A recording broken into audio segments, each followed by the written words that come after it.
ಮನೇಲಿ ಕುತ್ಕೊಂಡು ದುಡ್ಡು ಮಾಡೋದು ಹೇಗೆ ಅಂತ ಯೋಚನೆ ಮಾಡ್ತಾ ಇದ್ದೀರಾ? ಬನ್ನಿ, ನಾನಿವತ್ತು 5 ವಿಧಾನಗಳನ್ನು ಹೇಳ್ಕೊಡ್ತೀನಿ ಹೇಗೆ ನಾವು ಮನೇಲಿ ಕುತ್ಕೊಂಡು ದುಡ್ಡು ಮಾಡ್ಬೋದು ಅಂತ. ಡಿಫ್ರೆಂಟಾಗಿ ಯೋಚನೆ ಮಾಡಬೇಕು, ಜೊತೆಗೆ ಫೈನಾನ್ಷಿಯಲ್ ನಾಲೆಜ್ ಇರಬೇಕು. ಸ್ವಲ್ಪ ವರ್ಷ ಆದಮೇಲೆ ಆ ಪ್ರೈಸು ನೀವು ತೊಗೊಂಡಿರೋದಕ್ಕಿಂತ ಜಾಸ್ತಿ ಇರುತ್ತೆ. ಸೊ ಅಸೆಟ್ಸ್ ಮೇಲೆ ಇನ್ವೆಸ್ಟ್ ಮಾಡಬೇಕು.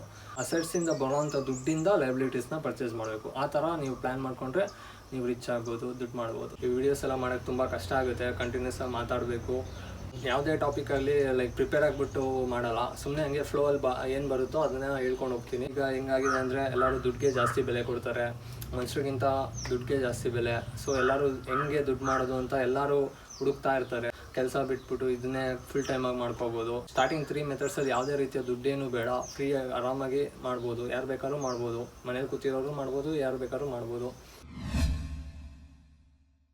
ಹಲೋ ಎವ್ರಿವನ್, ಎಲ್ಲರಿಗೂ ಕೊಡಗು ದೈವ ನನ್ನ ಚಾನಲ್ಗೆ ಸ್ವಾಗತ. ನಾನು ನಿಮ್ಮ ಕೊಡಗಿನ ಹುಡುಗ ಚೇತನ್ ಮಜಲ್ಗದ್ದೆ. ನಾವಿವತ್ತು ಕೊಡಗಿನಲ್ಲೇ ಇದ್ದೀವಿ. ಇವತ್ತು ಟಾಪಿಕ್ ಬಂದು ಸ್ವಲ್ಪ ಡಿಫ್ರೆಂಟು, ಯಾವಾಗಲೂ ನಾರ್ಮಲಾಗಿ ಮಾಡೋವಂಥ ಟಾಪಿಕ್ ಅಲ್ಲ.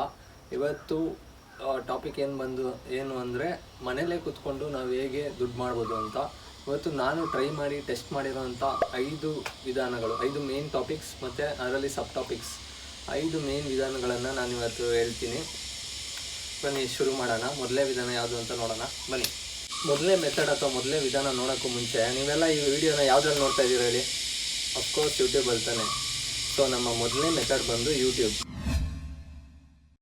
ಯೂಟ್ಯೂಬಿಂದ ಹೇಗೆ ದುಡ್ಡು ಮಾಡ್ಬೋದು ಅಂತ ಕೆಲವ್ರಿಗೆ ಗೊತ್ತಿರುತ್ತೆ, ಕೆಲವ್ರಿಗೆ ಗೊತ್ತಿರಲ್ಲ. ಗೊತ್ತಿಲ್ಲದಿರೋರ್ಗೆ ಹೇಳ್ತೀನಿ ಕೇಳಿ.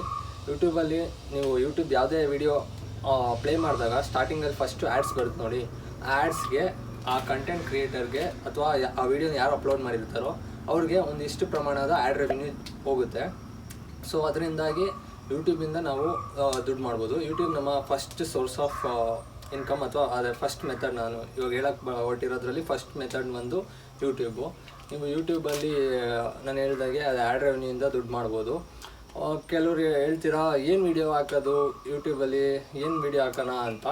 ಇವಾಗ ನನ್ನ ಪ್ರಕಾರ ಎಲ್ಲರಿಗೂ ಏನೋ ಒಂದು ಟ್ಯಾಲೆಂಟ್ ಇದ್ದೇ ಇರುತ್ತೆ. ಕೆಲವರು ಚೆನ್ನಾಗಿ ಹಾಡು ಹೇಳ್ತಾರೆ, ಕೆಲವರು ಚೆನ್ನಾಗಿ ಡ್ರಾಯಿಂಗ್ ಬಿಡಿಸ್ತಾರೆ, ಕೆಲವರು ರಂಗೋಲಿ ಬಿಡಿಸ್ತಾರೆ, ಕೆಲವರು ನೈಲ್ ಆರ್ಟ್ ಮಾಡ್ತಾರೆ. ನಿಮಗೆ ಇದೇ ಥರ ಎಷ್ಟೊಂದು ವಿಧವಾದ ಏನಾದ್ರು ಒಂದೊಂದು ಟ್ಯಾಲೆಂಟ್ ಇದ್ದೇ ಇರುತ್ತೆ ಎಲ್ಲರಿಗೂ, ಪ್ರತಿಯೊಬ್ಬರಿಗೂ. ನಿಮ್ಮ ಟ್ಯಾಲೆಂಟ್ನ ಯೂಸ್ ಮಾಡ್ಕೊಳ್ಳಿ. ನಿಮಗೆ ಇವಾಗ ಯಾರು ಚೆನ್ನಾಗಿ ಅಡುಗೆ ಮಾಡೋಕ್ಕೆ ಗೊತ್ತಿದ್ದರೆ ಕುಕಿಂಗ್ ಚಾನಲ್ ಮಾಡಿ. ಚೆನ್ನಾಗಿ ಡ್ರಾಯಿಂಗ್ ಮಾಡೋಕ್ಕೆ ಅಥವಾ ಪೇಂಟಿಂಗ್ ಮಾಡೋಕ್ಕೆ ಬಂದರೆ ಅದನ್ನೇ ಮಾಡಿ. ಪೇಂಟಿಂಗ್ ಚಾನಲ್ ಬೇರೆಯವ್ರಿಗೆ ಹೇಳ್ಕೊಡೋದು, ಡ್ರಾಯಿಂಗ್ ಹೆಂಗೆ ಮಾಡೋದು ಅಂತ ಹೇಳ್ಕೊಡೋದು, ಅಥವಾ ಡಿಫ್ರೆಂಟ್ ಹೊಸ ರೀತಿಯ ಕ್ರಾಫ್ಟ್ಸ್ ಮಾಡೋದು, ಅದನ್ನೆಲ್ಲ ಹೇಳ್ಕೊಡೋದು, ಅಂಥ ಚಾನಲ್ನ ಕ್ರಿಯೇಟ್ ಮಾಡಿ. ಯೂಟ್ಯೂಬ್ ಅಂತ ಹೇಳಿದ ತಕ್ಷಣ ಎಲ್ಲರೂ ಏನು ಅನ್ಕೋತಾರೆ ಅಂದರೆ ಯೂಟ್ಯೂಬಲ್ಲಿ ವೀಡಿಯೋ ಹಾಕಿದ ತಕ್ಷಣ ದುಡ್ಡು ಬರುತ್ತೆ, ತುಂಬ ಜಾಸ್ತಿ ದುಡ್ಡು ಬರುತ್ತೆ. ಆ ಥರ ಎಲ್ಲ ಕಾನ್ಸೆಪ್ಟ್ ಇಲ್ಲ. ಯೂಟ್ಯೂಬಲ್ಲಿ ಯಾವ ಥರ ಅಂದರೆ ಮಾನಿಟೈಸೇಷನ್ ಆಗಬೇಕು ಅಂದರೆ ಮಾನಿಟೈಸೇಷನ್ ಅಂದರೆ ದುಡ್ಡು ಬರೋಕ್ಕೆ ಶುರು ಆಗಬೇಕು ಅಥವಾ ನಿಮ್ಮ ವೀಡಿಯೋಸ್ಗೆ ಮೇಲೆ ಆ್ಯಡ್ಸ್ ಪ್ಲೇ ಆಗಬೇಕು ಅಂತ ಅಂದರೆ ಮಿನಿಮಮ್ 1000 ಸಬ್ಸ್ಕ್ರೈಬರ್ಸ್ ಆಗಿರಬೇಕು. 1000 ಸಬ್ಸ್ಕ್ರೈಬರ್ಸ್ ನಿಮ್ಮ ಚಾನಲ್ಗೆ ಆಗಿರಬೇಕು. ಅದರ ಜೊತೆಗೆ 1 ಇಯರಲ್ಲಿ 4000 ವಾಚ್ ಅವರ್ಸ್ ಆಗಿರಬೇಕು. ಅಂದರೆ ಈ ಲಾಸ್ಟ್ 365 ಡೇಸ್ ಇವತ್ತಿಂದ ಹಿಡಿದು ಲಾಸ್ಟ್ 365 ಡೇಸಲ್ಲಿ ನಿಮಗೆ ನಿಮ್ಮ ಚಾನಲ್ಗೆ 1 ಇಯರ್ ಅದೇ ಹೇಳಿದ್ನಲ್ಲ, ಅದರಲ್ಲಿ 4000 ವಾಚ್ ಅವರ್ಸ್ ಆಗಿರಬೇಕು. 4000 ಗಂಟೆ ನಿಮ್ಮ ಕಂಟೆಂಟ್ನ ಜನ ನೋಡಿರಬೇಕು. ಅಂದರೆ ಮಾತ್ರ ನಿಮಗೆ ಯೂಟ್ಯೂಬಿಂದ ಮಾನಿಟೈಸೇಷನ್ ಆಗೋವಂಥದ್ದು, ಯೂಟ್ಯೂಬಿಂದ ದುಡ್ಡು ಬರೋವಂಥದ್ದು. ಅದರಿಂದ ಅದು ಸುಲಭ ಅಂತೂ ಅಲ್ವೇ ಅಲ್ಲ, ಆದರೆ ಕಷ್ಟವೂ ಅಲ್ವೇ ಅಲ್ಲ. ನೀವು ಪ್ರಯತ್ನ ಪಟ್ಟರೆ ವಿಡಿಯೋ ಹಾಕ್ತಾಯಿದ್ರೆ, ನೀವು ಮಾಡ್ತಾಯಿದ್ರೆ ಎಲ್ಲರಿಗೂ ನಿಮ್ಮ ಫ್ರೆಂಡ್ಸ್ಗೆ, ಫ್ಯಾಮಿಲಿಗೆ ವೀಡಿಯೋಸ್ನ ಶೇರ್ ಮಾಡ್ತಾಯಿದ್ರೆ ಅದು ಅಸಾಧ್ಯ ಏನಲ್ಲ. ಆ 4000 ವಾಚ್ ಅವರ್ಸ್ ಮಾಡೋದಾಗಿರಲಿ ಅಥವಾ 1000 ಸಬ್ಸ್ಕ್ರೈಬರ್ಸ್ ಆಗಿರಲಿ, ನೀವು ಮಾಡ್ತಾ ನಿಮಗೆ 1000 ಸಬ್ಸ್ಕ್ರೈಬರ್ಸ್ ಬಂದುಬಿಡ್ತಾರೆ ಆ್ಯಂಡ್ 4000 ವಾಚ್ ಅವರ್ಸ್ ಆಗ್ತಾ ಇರುತ್ತೆ. ಆದರೆ ಒಂದೇ ಒಂದು ಮೇನ್ ಕೀ ಅಂದರೆ ಕನ್ಸಿಸ್ಟೆನ್ಸಿ. ಯೂಟ್ಯೂಬಲ್ಲಿ ನೀವು ಯಾವಾಗಲೂ ಕನ್ಸಿಸ್ಟೆಂಟಾಗಿ ವೀಡಿಯೋಸ್ ಅಪ್ಲೋಡ್ ಮಾಡ್ತಾಯಿದ್ರೆ ಅವಾಗ ನಿಮಗೆ ನಿಮ್ಮ ವೀಡಿಯೋಸು ರ್ಯಾಂಕ್ ಆಗುತ್ತೆ. ಅಂದರೆ ವ್ಯೂಸ್ ಬರೋಕ್ಕೆ ಚಾನ್ಸಸ್ ಜಾಸ್ತಿ ಇರುತ್ತೆ. ನೀವು ಜಾಸ್ತಿ ವೀಡಿಯೋಸ್ ಹಾಕ್ತಾಯಿರಿ, ಕನ್ಸಿಸ್ಟೆಂಟಾಗಿ ಆಗ್ತಾಯಿರಿ. ಆಮೇಲೆ ಕ್ವಾಲಿಟಿ ಮೇಲೆ ಪ್ರಿಫರ್ ಮಾಡಿ, ಸುಮ್ಮನೆ ಕ್ವಾಂಟಿಟಿ ಮೇಲೆ ಪ್ರಿಫರ್ ಮಾಡಬಾರ್ದು. ಕಂಟಿನ್ಯೂಸ್ ಆಗಿ ಸುಮ್ಮನೆ ಯಾವುದೋ ವೀಡಿಯೋ ಒಂದು ಹಾಕ್ತಾಯಿದ್ರೆ ಓಡೋಲ್ಲ. ಕ್ವಾಲಿಟಿ ಇರಲಿ. ವೀಕ್ಲಿ ಒನ್ಸ್ ಒಂದು ವೀಡಿಯೋ ಅಥವಾ ನಿಮ್ಗೆ ಯಾವ ಟೈಮ್ ಫ್ರೇಮ್ ಸೆಟ್ ಆಗುತ್ತೋ, ಕೆಲವರಿಗೆ 3 ಡೇಸ್ ಒನ್ಸ್ ಹಾಕ್ತಾರೆ, ಇಲ್ಲ ವೀಕ್ಲಿ ಒನ್ಸ್ ಹಾಕ್ತಾರೆ. ಯಾವ ಟೈಮ್ ಫ್ರೇಮ್ ಸೆಟ್ ಆಗುತ್ತೋ ಆ ಥರ. ಬಟ್ ಕನ್ಸಿಸ್ಟೆಂಟ್ ಆಗಿರಿ, ವೀಡಿಯೋಸ್ ಹಾಕ್ತಾಯಿರಿ. ಖಂಡಿತ ನಿಮ್ಮ ಯೂಟ್ಯೂಬಿಂದ ದುಡ್ಡು ಮಾಡ್ಬೋದು. ನಾನು ಕರೆಂಟಾಗಿ ನನ್ನ ಮೇನ್ ಸೋರ್ಸ್ ಆಫ್ ಇನ್ಕಮ್ಮು ಯೂಟ್ಯೂಬೇ. ಒಂದು ಹೇಳಬೇಕು ಅಂದರೆ ಯೂಟ್ಯೂಬಿಂದ like certain amount of money ಬರ್ತಾ ಇದೆ ನನಗೆ. ಅದು ಅಷ್ಟೇ, ಅದು ಈಸಿ ಅಲ್ಲ. ನಾನು ಆವಾಗಲೇ ಹೇಳ್ದಂಗೆ ಕಷ್ಟಪಡಲೇಬೇಕು. ಇಲ್ಲಿ ನಾನು ಹೇಳಿರೋಂಥ 5 ಮೆಥಡಲ್ಲಿ ಯಾವ ಮೆಥಡ್ ಕೂಡ ಈಸಿ ಅಂತಲ್ಲ, ಕಷ್ಟನೂ ಅಲ್ಲ. ಲೈಕ್ ಎಲ್ಲನೂ ಅಷ್ಟೇ, ಕಷ್ಟಪಟ್ಟರೆ ಮಾತ್ರ. ಯಾವುದು ಓವರ್ ನೈಟ್ ಸಕ್ಸಸ್ ಯಾವುದು ನಿಮಗೆ ಕೊಡೋಲ್ಲ. ನಾಳೆ ಇವತ್ತು ಆಗ್ತೀರಾ, ನಾಳೆಗೆ ನಿಮ್ಗೆ ಸಕ್ಸಸ್ ಸಿಗೋದೇ ಇಲ್ಲ. ಅದು ಇವಾಗ 1 ತಿಂಗಳಾಗ್ಬೋದು, 1 ವರ್ಷನೂ ಆಗ್ಬೋದು, ಇಲ್ಲ ಇನ್ನೂ ಜಾಸ್ತಿನೂ ಆಗ್ಬೋದು. ಬಟ್ ಆದರೆ ನೀವು ಕರೆಕ್ಟಾಗಿ ಕನ್ಸಿಸ್ಟೆಂಟಾಗಿ ಮಾಡ್ತಾಯಿದ್ರೆ, ನೀವು ಪ್ರಯತ್ನ ಪಟ್ಟರೆ ಖಂಡಿತ ಆಗುತ್ತೆ. ಸೊ ಇವಾಗ ಯೂಟ್ಯೂಬ್ ಬಂದು ನಮ್ಮ main first method, like main method. ಇದರಲ್ಲಿ ಸಬ್ ಮೆಥಡ್ ನಾನು ಹೇಳ್ತೀನಿ. ಸಬ್ ಮೆಥಡ್ ಅಂದರೆ ಲೈಕ್ ಸೇಮ್ ಹೆಂಗೂ ವೀಡಿಯೋಸ್ ಮಾಡ್ತೀರಲ್ವಾ, ಯೂಟ್ಯೂಬ್ ವೀಡಿಯೋಸ್ ಮಾಡ್ತೀರಾ, ಅದೇ ಥರ ಯೂಟ್ಯೂಬ್ ಜೊತೆಗೆ ನೀವು ಅದೇ ವೀಡಿಯೋಸ್ನ ಫೇಸ್ಬುಕ್ಕಿಗೂ ಹಾಕ್ಬೋದು, ಫೇಸ್ಬುಕ್ ಚಾನಲ್ಸು. ಇನ್ಸ್ಟಾಗ್ರಾಮಲ್ಲಿ ಶಾರ್ಟ್ಸ್ ರೀಲ್ಸ್ ಬರುತ್ತೆ ನೋಡಿ, ಅದನ್ನು ಇನ್ಸ್ಟಾಗ್ರಾಮ್ಗೆ ಹಾಕ್ಕೋಬೋದು. ಸೊ ಅದರಲ್ಲೂ ದುಡ್ಡು ಮಾಡ್ಕೋಬೋದು. ಲೈಕ್ ಇದು ಸಬ್ ಮೆಥಡ್ಸು. YouTube main method. ಯೂಟ್ಯೂಬಲ್ಲಿ ನೀವು ಹಾಕಿ ಮಾಡೋ ಕಂಟೆಂಟ್ನೇ ಲೈಕ್ ಫೇಸ್ಬುಕ್ಕಲ್ಲೂ ಮಾಡ್ಬೋದು, ಇನ್ಸ್ಟಾಗ್ರಾಮಲ್ಲೂ ಹಾಕ್ಬೋದು. ನಿಮ್ಗೆ ಫೇಸ್ಬುಕ್ಕಲ್ಲೂ ಸೇಮ್ ಅದೇ ಥರ ಯೂಟ್ಯೂಬ್ ಥರನೇ ಪಾಲಿಸಿ ಇದೆ. ಲೈಕ್ ಇಷ್ಟು ವಾಚ್ ಅವರ್ಸ್ ಆಗಿರಬೇಕು, ಇಷ್ಟು ಫಾಲೋವರ್ಸ್ ಆಗಿರಬೇಕು ಅಂತ ಒಂದು ಪಾಲಿಸಿ ಇದೆ. ಬಟ್ ಇನ್ಸ್ಟಾಗ್ರಾಮಲ್ಲಿ ನಿಮಗೆ ಬೇರೆ ಥರ ಪಾಲಿಸಿ ಇದೆ. ಇನ್ಸ್ಟಾಗ್ರಾಮಲ್ಲಿ ನಿಮಗೆ ಆ್ಯಕ್ಚುಲಿ ಈಗ ಯಾವುದೇ ರೀತಿಯಾದಂಥ ದುಡ್ಡು ಬರೋವಂಥ ಚಾನ್ಸಸ್ ಇಲ್ಲ, ದುಡ್ಡು ಬರೋಲ್ಲ ಆ್ಯಕ್ಚುಲಿ. ಯಾಕಂದರೆ ಮುಂಚೆ ರೀಲ್ಸ್ ಬೋನಸ್ ಅಂತ ಕೊಡ್ತಾಯಿದ್ರು ಇನ್ಸ್ಟಾಗ್ರಾಮಲ್ಲಿ. ಇವಾಗ ಯಾವುದೇ ರೀತಿಯಾದ ರೀಲ್ಸ್ ಬೋನಸ್ ಆಗಲಿ ಏನೂ ಇಲ್ಲ. ನಮಗೆ ಇನ್ಸ್ಟಾಗ್ರಾಮಲ್ಲಿ ಹೆಂಗೆ ದುಡ್ಡು ಮಾಡೋದು ಅಂದರೆ ಲೈಕ್ ಗಿಫ್ಟ್ ಅಂತ ಇರುತ್ತೆ. ಲೈಕ್ ಬೇರೆಯವರು ನಿಮ್ಮ ವೀಡಿಯೋಸ್ನ ಯಾರು ನೋಡ್ತಾರೆ ಹೇಳಿ, ಅವರು ನಿಮಗೆ ಗಿಫ್ಟ್ ಅಂತ ಕಳಿಸ್ಬೋದು, ಇಷ್ಟಾರು ಅಮೌಂಟನ್ನ ಕಳಿಸ್ಬೋದು. ಅದ್ರ ಜೊತೆಗೆ ನೀವೇನಾದ್ರು ದೊಡ್ಡ ಇನ್ಫ್ಲುಯೆನ್ಸರ್ ಆದರೆ ಲೈಕ್ ಇನ್ಸ್ಟಾಗ್ರಾಮಲ್ಲಿ ಲೈಕ್ ದೊಡ್ಡದು ಇನ್ಫ್ಲುಯೆನ್ಸರ್ ಆಗಬೇಕು ಅಂತೇನಿಲ್ಲ, ಒಂದು ರೇಂಜಿಗೆ ಇನ್ಫ್ಲುಯೆನ್ಸರ್ ಆದ್ರೂ ಲೈಕ್ 5000 ಫಾಲೋವರ್ಸು, 10K ಫಾಲೋವರ್ಸು ಆ ಥರ ಆದ್ರೂ ನಿಮಗೆ ಬ್ರ್ಯಾಂಡ್ಗಳು ನಿಮ್ಮ ಜೊತೆ ಪೇಯ್ಡ್ ಪಾರ್ಟ್ನರ್ಶಿಪ್ ಮಾಡೋಕ್ಕೆ ಬರ್ತವೆ. ಸೊ ಅದರಿಂದ ಇನ್ಸ್ಟಾಗ್ರಾಮಲ್ಲೂ ದುಡ್ಡು ಮಾಡ್ಬೋದು, ಫೇಸ್ಬುಕ್ಕಲ್ಲೂ ದುಡ್ಡು ಮಾಡ್ಬೋದು. ಸೊ ಇದಾಗಿತ್ತು ನಮ್ಮ ಮೊದಲನೇ ಮೆಥಡು. ಸೊ ಇವಾಗ 2ನೇ ಮೆಥಡ್ ಯಾವುದು ಅಂತ ನೋಡೋಣ. 2ನೇ ಮೆಥಡು ನನ್ನ ತುಂಬ ಫೇವ್ರೇಟ್ ಮೆಥಡು, ತುಂಬ ಈಸಿ ಮೆಥಡು. ನನ್ನ ಪ್ರಕಾರ ನನಗೆ ತುಂಬ ಈಸಿ, ಲೈಕ್ ಕಮ್ಮಿ ಕೆಲಸ, ಲೈಕ್ ಏನೂ ಇಲ್ಲದೆ ಸಿಂಪಲಾಗಿ ಈಸಿಯಾಗಿ ಬರೋವಂಥ ಮೆಥಡು. 2ನೇ ಮೆಥಡ್ ಬಂದು ಅಫಿಲಿಯೇಟ್ ಮಾರ್ಕೆಟಿಂಗು. ಅಫಿಲಿಯೇಟ್ ಮಾರ್ಕೆಟಿಂಗ್ ಅಂದರೆ ಎಷ್ಟೊಂದು ಜನರಿಗೆ ಗೊತ್ತಿರಲ್ಲ ಏನು ಅಫಿಲಿಯೇಟ್ ಮಾರ್ಕೆಟಿಂಗ್ ಎಕ್ಸಾಕ್ಟ್ಲಿ ಅಂತ. ಗೊತ್ತಿಲ್ಲದಿರೋರ್ಗೆ ಹೇಳ್ತೀನಿ ಕೇಳಿ ಸಿಂಪಲ್ಲಾಗಿ. ಅಫಿಲಿಯೇಟ್ ಮಾರ್ಕೆಟಿಂಗ್ ಅಂದರೆ ಇವಾಗ ಬೇಸಿಕಲಿ ನೀವೊಂದು ಹೋಟ್ಲಿಗೆ ಹೋಗ್ತೀರಾ. ಹೋಟ್ಲಲ್ಲಿ ಏನೋ ಒಂದು ಇವಾಗ ಮಡಿಕೇರಿಗೆ ಗ್ರೀನ್ಲ್ಯಾಂಡ್ ಹೋಟ್ಲಿಗೆ ಅದಕ್ಕೆ ಹೋದ್ರಿ ಅಂದ್ಕೊಳ್ಳಿ. ಅಲ್ಲಿ ನೀವು ಕೋಳಿ ಸಾರು ಮತ್ತು ಇದು ನೀರು ದೋಸೆ ತೊಗೊಂಡ್ರಿ. ನೀರು ದೋಸೆ ಕೋಳಿ ಸಾರು ನಿಮ್ಗೆ ತುಂಬ ಇಷ್ಟ ಆಯಿತು, ಚೆನ್ನಾಗಿದೆ ಅನಿಸ್ತು. ಸೊ ಏನು ಮಾಡಿದ್ರಿ, ನೆಕ್ಸ್ಟ್ ನಿಮ್ಮ ಫ್ರೆಂಡಿಗೆ ಹೇಳಿದ್ರಿ ಈ ಕೋಳಿ ಸಾರು, ಈ ಗ್ರೀನ್ಲ್ಯಾಂಡ್ ಹೋಟೆಲಲ್ಲಿ ಕೋಳಿ ಸಾರು ಮತ್ತು ನೀರು ದೋಸೆ ತುಂಬ ಚೆನ್ನಾಗಿದೆ, ನೀನು ಒಂದ್ಸತಿ ಟ್ರೈ ಮಾಡು ಅಂತ. ಸೊ ಏನಾಗುತ್ತೆ, ನೀವು ಫ್ರೆಂಡಿಗೂ ಚೆನ್ನಾಗಿದೆಯಲ್ಲ ಅವ್ನು ಹೇಳಿದ್ದಾನೆ, ಟ್ರೈ ಮಾಡೋಣ ಅಂತ ಹೋಗಿ ನೋಡ್ತಾರೆ, ಟ್ರೈ ಮಾಡ್ತಾರೆ. ಸೊ ಇದೇನಾಯಿತು, ಅವ್ರು ಟ್ರೈ ಮಾಡಿದ್ರಲ್ಲ, ಇದೇ ಬೇಸಿಕಲಿ ಅಫಿಲಿಯೇಟ್ ಮಾರ್ಕೆಟಿಂಗ್. ಅಂದರೆ ನೀವು ಇನ್ನೊಬ್ಬ ಕಸ್ಟಮರ್ನ ಆ ಪ್ರಾಡಕ್ಟ್ನ ಟ್ರೈ ಮಾಡು ಅಂತ ಕಳಿಸ್ತಾ ಇದ್ದೀರಾ. ಸೊ ನೀವು ಆ ಕಂಪ್ನಿಗೆ ರೆವೆನ್ಯೂ ಜನರೇಟ್ ಮಾಡ್ತಾಯಿದ್ದೀರಾ. ಸೊ ಬೇಸಿಕಲಿ ಇಲ್ಲಿ ನಮ್ಮ ಕಂಪ್ನಿ ಅಂದರೆ ಗ್ರೀನ್ಲ್ಯಾಂಡ್ ಹೋಟೆಲು. ನಾನು ಅಲ್ಲಿ ಚೆನ್ನಾಗಿದೆ ಅಂತ ನಾನು ರೆಕಮೆಂಡ್ ಮಾಡಿದೆ, ನಮ್ಮ ಫ್ರೆಂಡಿಗೆ ರೆಕಮೆಂಡ್ ಮಾಡಿದೆ. ಫ್ರೆಂಡು ಅಲ್ಲಿಗೆ ಹೋದ, ಅಲ್ಲಿಗೆ ಬಿಸ್ನೆಸ್ ಮಾಡಿಕೊಟ್ಟ. ಸೊ ಈ ಅಫಿಲಿಯೇಟ್ ಮಾರ್ಕೆಟಿಂಗಲ್ಲಿ ನಮಗೇನು ಸಿಗ್ತದೆ ಇಲ್ಲ, ದುಡ್ಡೇನು ಸಿಗೋಲ್ಲ. ಸೊ ನಾವು ಜಸ್ಟ್ ರೆಕಮೆಂಡ್ ಮಾಡ್ತೀವಿ, ಅವ್ರು ಹೋಗ್ತಾರೆ, ಅವರು ಊಟ ಲೈಕ್ ನೀರು ದೋಸೆ ತಿಂತಾರೆ ಅಥವಾ ಏನಾದ್ರು ಅಲ್ಲಿ ಹೋಗಿ ಡೈನ್ ಮಾಡ್ತಾರೆ. ಬಟ್ ನಮಗೇನು ಸಿಗೋಲ್ಲ. ಬಟ್ ನಾನು ಮಾಡೋವಂಥ ಅಫಿಲಿಯೇಟ್ ಮಾರ್ಕೆಟಿಂಗ್ ಅಥವಾ ನಾರ್ಮಲಾಗಿ ಎಲ್ಲರೂ ಮಾಡೋವಂಥ ಅಫಿಲಿಯೇಟ್ ಮಾರ್ಕೆಟಿಂಗ್, ಆನ್ಲೈನ್ ಅಫಿಲಿಯೇಟ್ ಮಾರ್ಕೆಟಿಂಗಲ್ಲಿ ನಮಗೆ ಇಷ್ಟು % ಕಮಿಷನ್ ಅಂತ ಸಿಗುತ್ತೆ. ಸೊ ಇವಾಗ ಬೇಸಿಕಲಿ ಹೆಂಗೆ ಅಂದರೆ ಅವ್ನು ನೀರು ದೋಸೆ ಕೋಳಿ ಸಾರು ತಿಂದಿದ್ದಕ್ಕೆ ನಮ್ಗೆ ಇಷ್ಟು % ಅಂತ ಕಮಿಷನ್ ಕೊಡ್ತಾರೆ. ಆ ಹೋಟ್ಲವರು ಕಮಿಷನ್ ಕೊಟ್ಟಂಗೆ ನಮಗೆ, ನಾವು ಕಳಿಸ್ಕೊಟ್ಟಿದ್ದಕ್ಕೆ. ಸೊ ಆನ್ಲೈನಲ್ಲಿ ಅಫಿಲಿಯೇಟ್ ಮಾರ್ಕೆಟಿಂಗ್ ಹೇಗೆ ಮಾಡೋದು ಅಂದರೆ, ನಾನು ಮೇಯ್ನ್ಲಿ ಮಾಡೋದು affiliate marketing Amazon affiliate marketing. Amazon affiliate marketing ಯಾರು ಬೇಕಾದ್ರೂ ಸ್ಟಾರ್ಟ್ ಮಾಡ್ಬೋದು, ಅಫಿಲಿಯೇಟ್ ಅಕೌಂಟ್ ಯಾರು ಬೇಕಾದ್ರೂ ಕ್ರಿಯೇಟ್ ಮಾಡ್ಕೋಬೋದು. ಅದರಲ್ಲಿ ಹೆಂಗೆ ಅಂದರೆ ಲೈಕ್ ನಾನು ಆವಾಗಲೇ ಹೇಳಿದ್ನಲ್ಲ, ಫಸ್ಟ್ ಮೆಥಡ್ ಬಂದು ನಮ್ಮ ಯೂಟ್ಯೂಬ್ ಅಂತ. ಇವಾಗ ನಾವು ಈ ಅಫಿಲಿಯೇಟ್ ಲಿಂಕ್ಸ್ನ ಯೂಟ್ಯೂಬ್ ಥ್ರೂ ಪ್ರಮೋಟ್ ಮಾಡ್ಬೋದು, ಇನ್ಸ್ಟಾಗ್ರಾಮ್, ಫೇಸ್ಬುಕ್ ಎಲ್ಲಾದರೂ ಥ್ರೂ ಪ್ರಮೋಟ್ ಮಾಡ್ಬೋದು. ಲಿಂಕ್ಸ್ ಬರುತ್ತೆ ನಮ್ಮ ಅಫಿಲಿಯೇಟ್ ಲಿಂಕು. ಆ ಲಿಂಕಿಂದ ಇವಾಗ ಬೇರೆ ಯಾರು ಬೈಯರ್ಸ್ ಪರ್ಚೇಸ್ ಮಾಡಿದ್ರೆ ಆ ಪ್ರಾಡಕ್ಟ್ನ, ಸೊ ಅವ್ರಿಗೆ ಬೈ ಮಾಡಿದ್ದಕ್ಕೆ ಅಮೆಝಾನ್ ಅವರು ನಮಗೆ ಕಮಿಷನ್ ಕೊಡ್ತಾರೆ, ಸರ್ಟೆನ್ ಅಮೌಂಟ್ ಆಫ್ ಕಮಿಷನು. ಒಂದೊಂದು ಪ್ರಾಡಕ್ಟ್ಗೆ ಒಂದೊಂದು % ಕಮಿಷನ್ ಸಿಗುತ್ತೆ. Like washing like electronic equipments ಆಗಿರ್ಬೋದು, ಅದಕ್ಕೆಲ್ಲ 5% ಕಮಿಷನ್ ಕೊಡ್ತಾರೆ. ಬೇರೆ ಗ್ರೋಸರೀಸು ಅದಕ್ಕೂ 5%, ಮೊಬೈಲ್ಸ್ಗೆಲ್ಲ 1%, ಆ ಥರ ಬೇರೆ ಬೇರೆ ಕ್ಯಾಟಗರೀಸ್ಗೆ ಇಷ್ಟಿಷ್ಟು ಪರ್ಸೆಂಟೇಜ್ ಅಂತ ಇದೆ. ಅಫ್ಲೇಟ್ ಮಾರ್ಕೆಟಿಂಗ್ ನೀವು ಅಮೆಝಾನ್ ಒಂದೇ ಅಲ್ಲ, ಬೇರೆ ಎಷ್ಟೊಂದು ಕಡೆ ಮಾಡ್ಬೋದು. ಬೇರೆ ಬೇರೆ ಆಪ್ಷನ್ಸ್ ಇದೆ, ಎಷ್ಟೊಂದು ಆಪ್ಷನ್ಸ್ ಇದೆ. ನೀವು ಅದರ ಎಲ್ಲರಲ್ಲೂ ಟ್ರೈ ಮಾಡ್ಬೋದು. ನಾನು ಪರ್ಸ್ನಲಾಗಿ ಅಮೆಝಾನಲ್ಲಿ ಅಫ್ಲೇಟ್ ಮಾರ್ಕೆಟಿಂಗ್ ಮಾಡೋದು. ನೀವೇನಾದ್ರು ಅಮೆಝಾನಲ್ಲಿ ಏನಾದ್ರು ಪರ್ಚೇಸ್ ಮಾಡ್ತಾ ಇದ್ದೀರಾ ಅಂದರೆ, ಅಥವಾ ಏನಾದ್ರು ಪರ್ಚೇಸ್ ಮಾಡಬೇಕು ಅಂದರೆ, ನನ್ನ ಕೆಳಗಡೆ ಡಿಸ್ಕ್ರಿಪ್ಷನಲ್ಲಿ ಒಂದು ಅಫ್ಲೇಟ್ ಲಿಂಕ್ ಕೊಟ್ಟಿರ್ತೀನಿ. ಆ ಅಫ್ಲೇಟ್ ಲಿಂಕ್ ಥ್ರೂ ನೀವು ಪರ್ಚೇಸ್ ಮಾಡಿದ್ರೆ ನನಗೆ ಕಮಿಷನ್ ಬರುತ್ತೆ, ನನಗೆ ಅದು ಹೆಲ್ಪ್ ಆಗುತ್ತೆ. ಸೊ ನೆಕ್ಸ್ಟ್ ಏನಾದ್ರು ನೀವು ಇನ್ ಕೇಸ್ ಏನಾದ್ರು ಅಮೆಝಾನಲ್ಲಿ ಏನಾದ್ರು ಬೈ ಮಾಡ್ತಾ ಇದ್ದೀರಾ ಅಂದರೆ ನನ್ನ ಲಿಂಕ್ ಥ್ರೂ ಬೈ ಮಾಡಿ, ಸೊ ನನಗೆ ಹೆಲ್ಪ್ ಆಗುತ್ತೆ. ಇದು ಆಗಿತ್ತು ನಮ್ಮ ಎರಡನೇ ಇದು ಮೆಥಡು. ಅಫ್ಲೇಟ್ ಮಾರ್ಕೆಟಿಂಗ್ ಅದೇ ಹೇಳ್ದಾಗೆ ಬೇರೆ ಬೇರೆ ಇದರಲ್ಲೂ ಮಾಡ್ಬೋದು ನೀವು. ನಾನು ಹೇಳ್ದೆ ಲೈಕ್ ಅಮೆಝಾನ್ ಬಿಟ್ಟು ಕ್ಲಿಕ್ ಬ್ಯಾಂಕ್ ಅಂತ ಬರುತ್ತೆ, ಮತ್ತು ಕ್ಯಾಶ್ ಕರೋ ಅಂತ ಒಂದು ಆ್ಯಪ್ ಇದೆ, ಕ್ಯಾಶ್ ಕರೋ, ಅರ್ನ್ ಕರೋ. ಅದರಲ್ಲೆಲ್ಲ ನೀವು ಅರ್ನ್ ಕರೋ ಅಂತ ಆ್ಯಪಲ್ಲಿ ನೀವು ಬೇರೆ ಪ್ರಾಡಕ್ಟ್ಸ್ನು ಎಷ್ಟೊಂದು ಬೇರೆ ಬೇರೆ ಪ್ರಾಡಕ್ಟ್ಸು, ಬೇರೆ ಬೇರೆ deals, like even credit card ಅದನ್ನು ನೀವು ರೆಕಮೆಂಡ್ ಮಾಡ್ಬೋದು. ಲೈಕ್ ಆ ಇವಾಗ ಒಂದು ಆಕ್ಸಿಸ್ ಬ್ಯಾಂಕ್ ಒಂದು ಕ್ರೆಡಿಟ್ ಕಾರ್ಡ್ ಇರುತ್ತೆ, ಆ ಕ್ರೆಡಿಟ್ ಕಾರ್ಡ್ನ ನೀವು ಪ್ರಮೋಟ್ ಮಾಡ್ಬೋದು. ಲೈಕ್ ಬೇರೆಯವರು ಯಾರು ಲೈಕ್ ನಿಮ್ಮ ಯಾರೇ ಆಗಿರ್ಬೋದು, ಇವಾಗ ನಾನು ಯೂಟ್ಯೂಬ್ ಮಾಡ್ತೀನಲ್ಲ, ನನ್ನ ಸಬ್ಸ್ಕ್ರೈಬರ್ಸ್ ಆಗಿರ್ಬೋದು, ಅವರು ಆ ಕ್ರೆಡಿಟ್ ಕಾರ್ಡ್ನ ನನ್ನ ಲಿಂಕ್ ಥ್ರೂ ಪರ್ಚೇಸ್ ಮಾಡಿದ್ರೆ ನನಗೆ ಇಷ್ಟು % ಅಂತ ಕಮಿಷನ್ ಸಿಗುತ್ತೆ. ಸೊ ಇದೇ ಅಫ್ಲೇಟ್ ಮಾರ್ಕೆಟಿಂಗ್ ಅಂತ. ಇದು ಬೇಸಿಕಲಿ ತುಂಬ ಈಸಿ, ಲೈಕ್ ಈಸಿಯೆಸ್ಟ್ ಅಂದರೆ ಬೇಸಿಕಲಿ ಕಂಟೆಂಟ್ ಕ್ರಿಯೇಟರ್ಗೆ ಇದು ಸ್ವಲ್ಪ ಈಸಿ. ಯಾಕಂದರೆ ಅವ್ರಿಗೆ ಆಲ್ರೆಡಿ ಫ್ಯಾನ್ ಬೇಸ್ ಇರುತ್ತೆ, ಒಂದು ಸಬ್ಸ್ಕ್ರೈಬರ್ ಬೇಸ್ ಇರುತ್ತೆ. ಅವರ ಸಬ್ಸ್ಕ್ರೈಬರ್ಸು ಲೈಕ್ ಒಂದು ಪ್ರಾಡಕ್ಟ್ನ ಪ್ರಮೋಟ್ ಮಾಡ್ತಾರೆ. ಇವಾಗ ನೀವು ಇನ್ಸ್ಟಾಗ್ರಾಮಲ್ಲಿ ನೋಡಿರ್ಬೋದು, ಒಬ್ಬೊಬ್ರು ಬ್ಯೂಟಿ ಪ್ರಾಡಕ್ಟ್ಸ್ನ ಪ್ರಮೋಟ್ ಮಾಡ್ತಾರೆ, ಅವರು ಲಿಂಕ್ ಕೊಟ್ಟಿರ್ತಾರೆ. ಆ ಲಿಂಕ್ ಥ್ರೂ ಎಷ್ಟೊಂದು ಜನ ಆ ಪ್ರಾಡಕ್ಟ್ನ ಪರ್ಚೇಸ್ ಮಾಡ್ತಾರೆ. ಸೊ ಅವ್ರಿಗೆ ಅದರಿಂದ ಕಮಿಷನ್ ಬರುತ್ತೆ. ಇದೇ ಬೇಸಿಕಲಿ ಅಫ್ಲೇಟ್ ಮಾರ್ಕೆಟಿಂಗು. ಇದನ್ನು ನೀವು ಟ್ರೈ ಮಾಡ್ಬೋದು. ಲೈಕ್ ಫಸ್ಟ್ ಮೆಥಡ್ ಮತ್ತು ಸೆಕೆಂಡ್ ಮೆಥಡ್ ಸ್ವಲ್ಪ ಇಂಟರ್ ಕನೆಕ್ಟೆಡು. ಅದಿದ್ದರೆ ಇದನ್ನು ಮಾಡ್ಬೋದು. ಇದು ಮಾಡೋಕ್ಕೆ ಅನುಕೂಲ.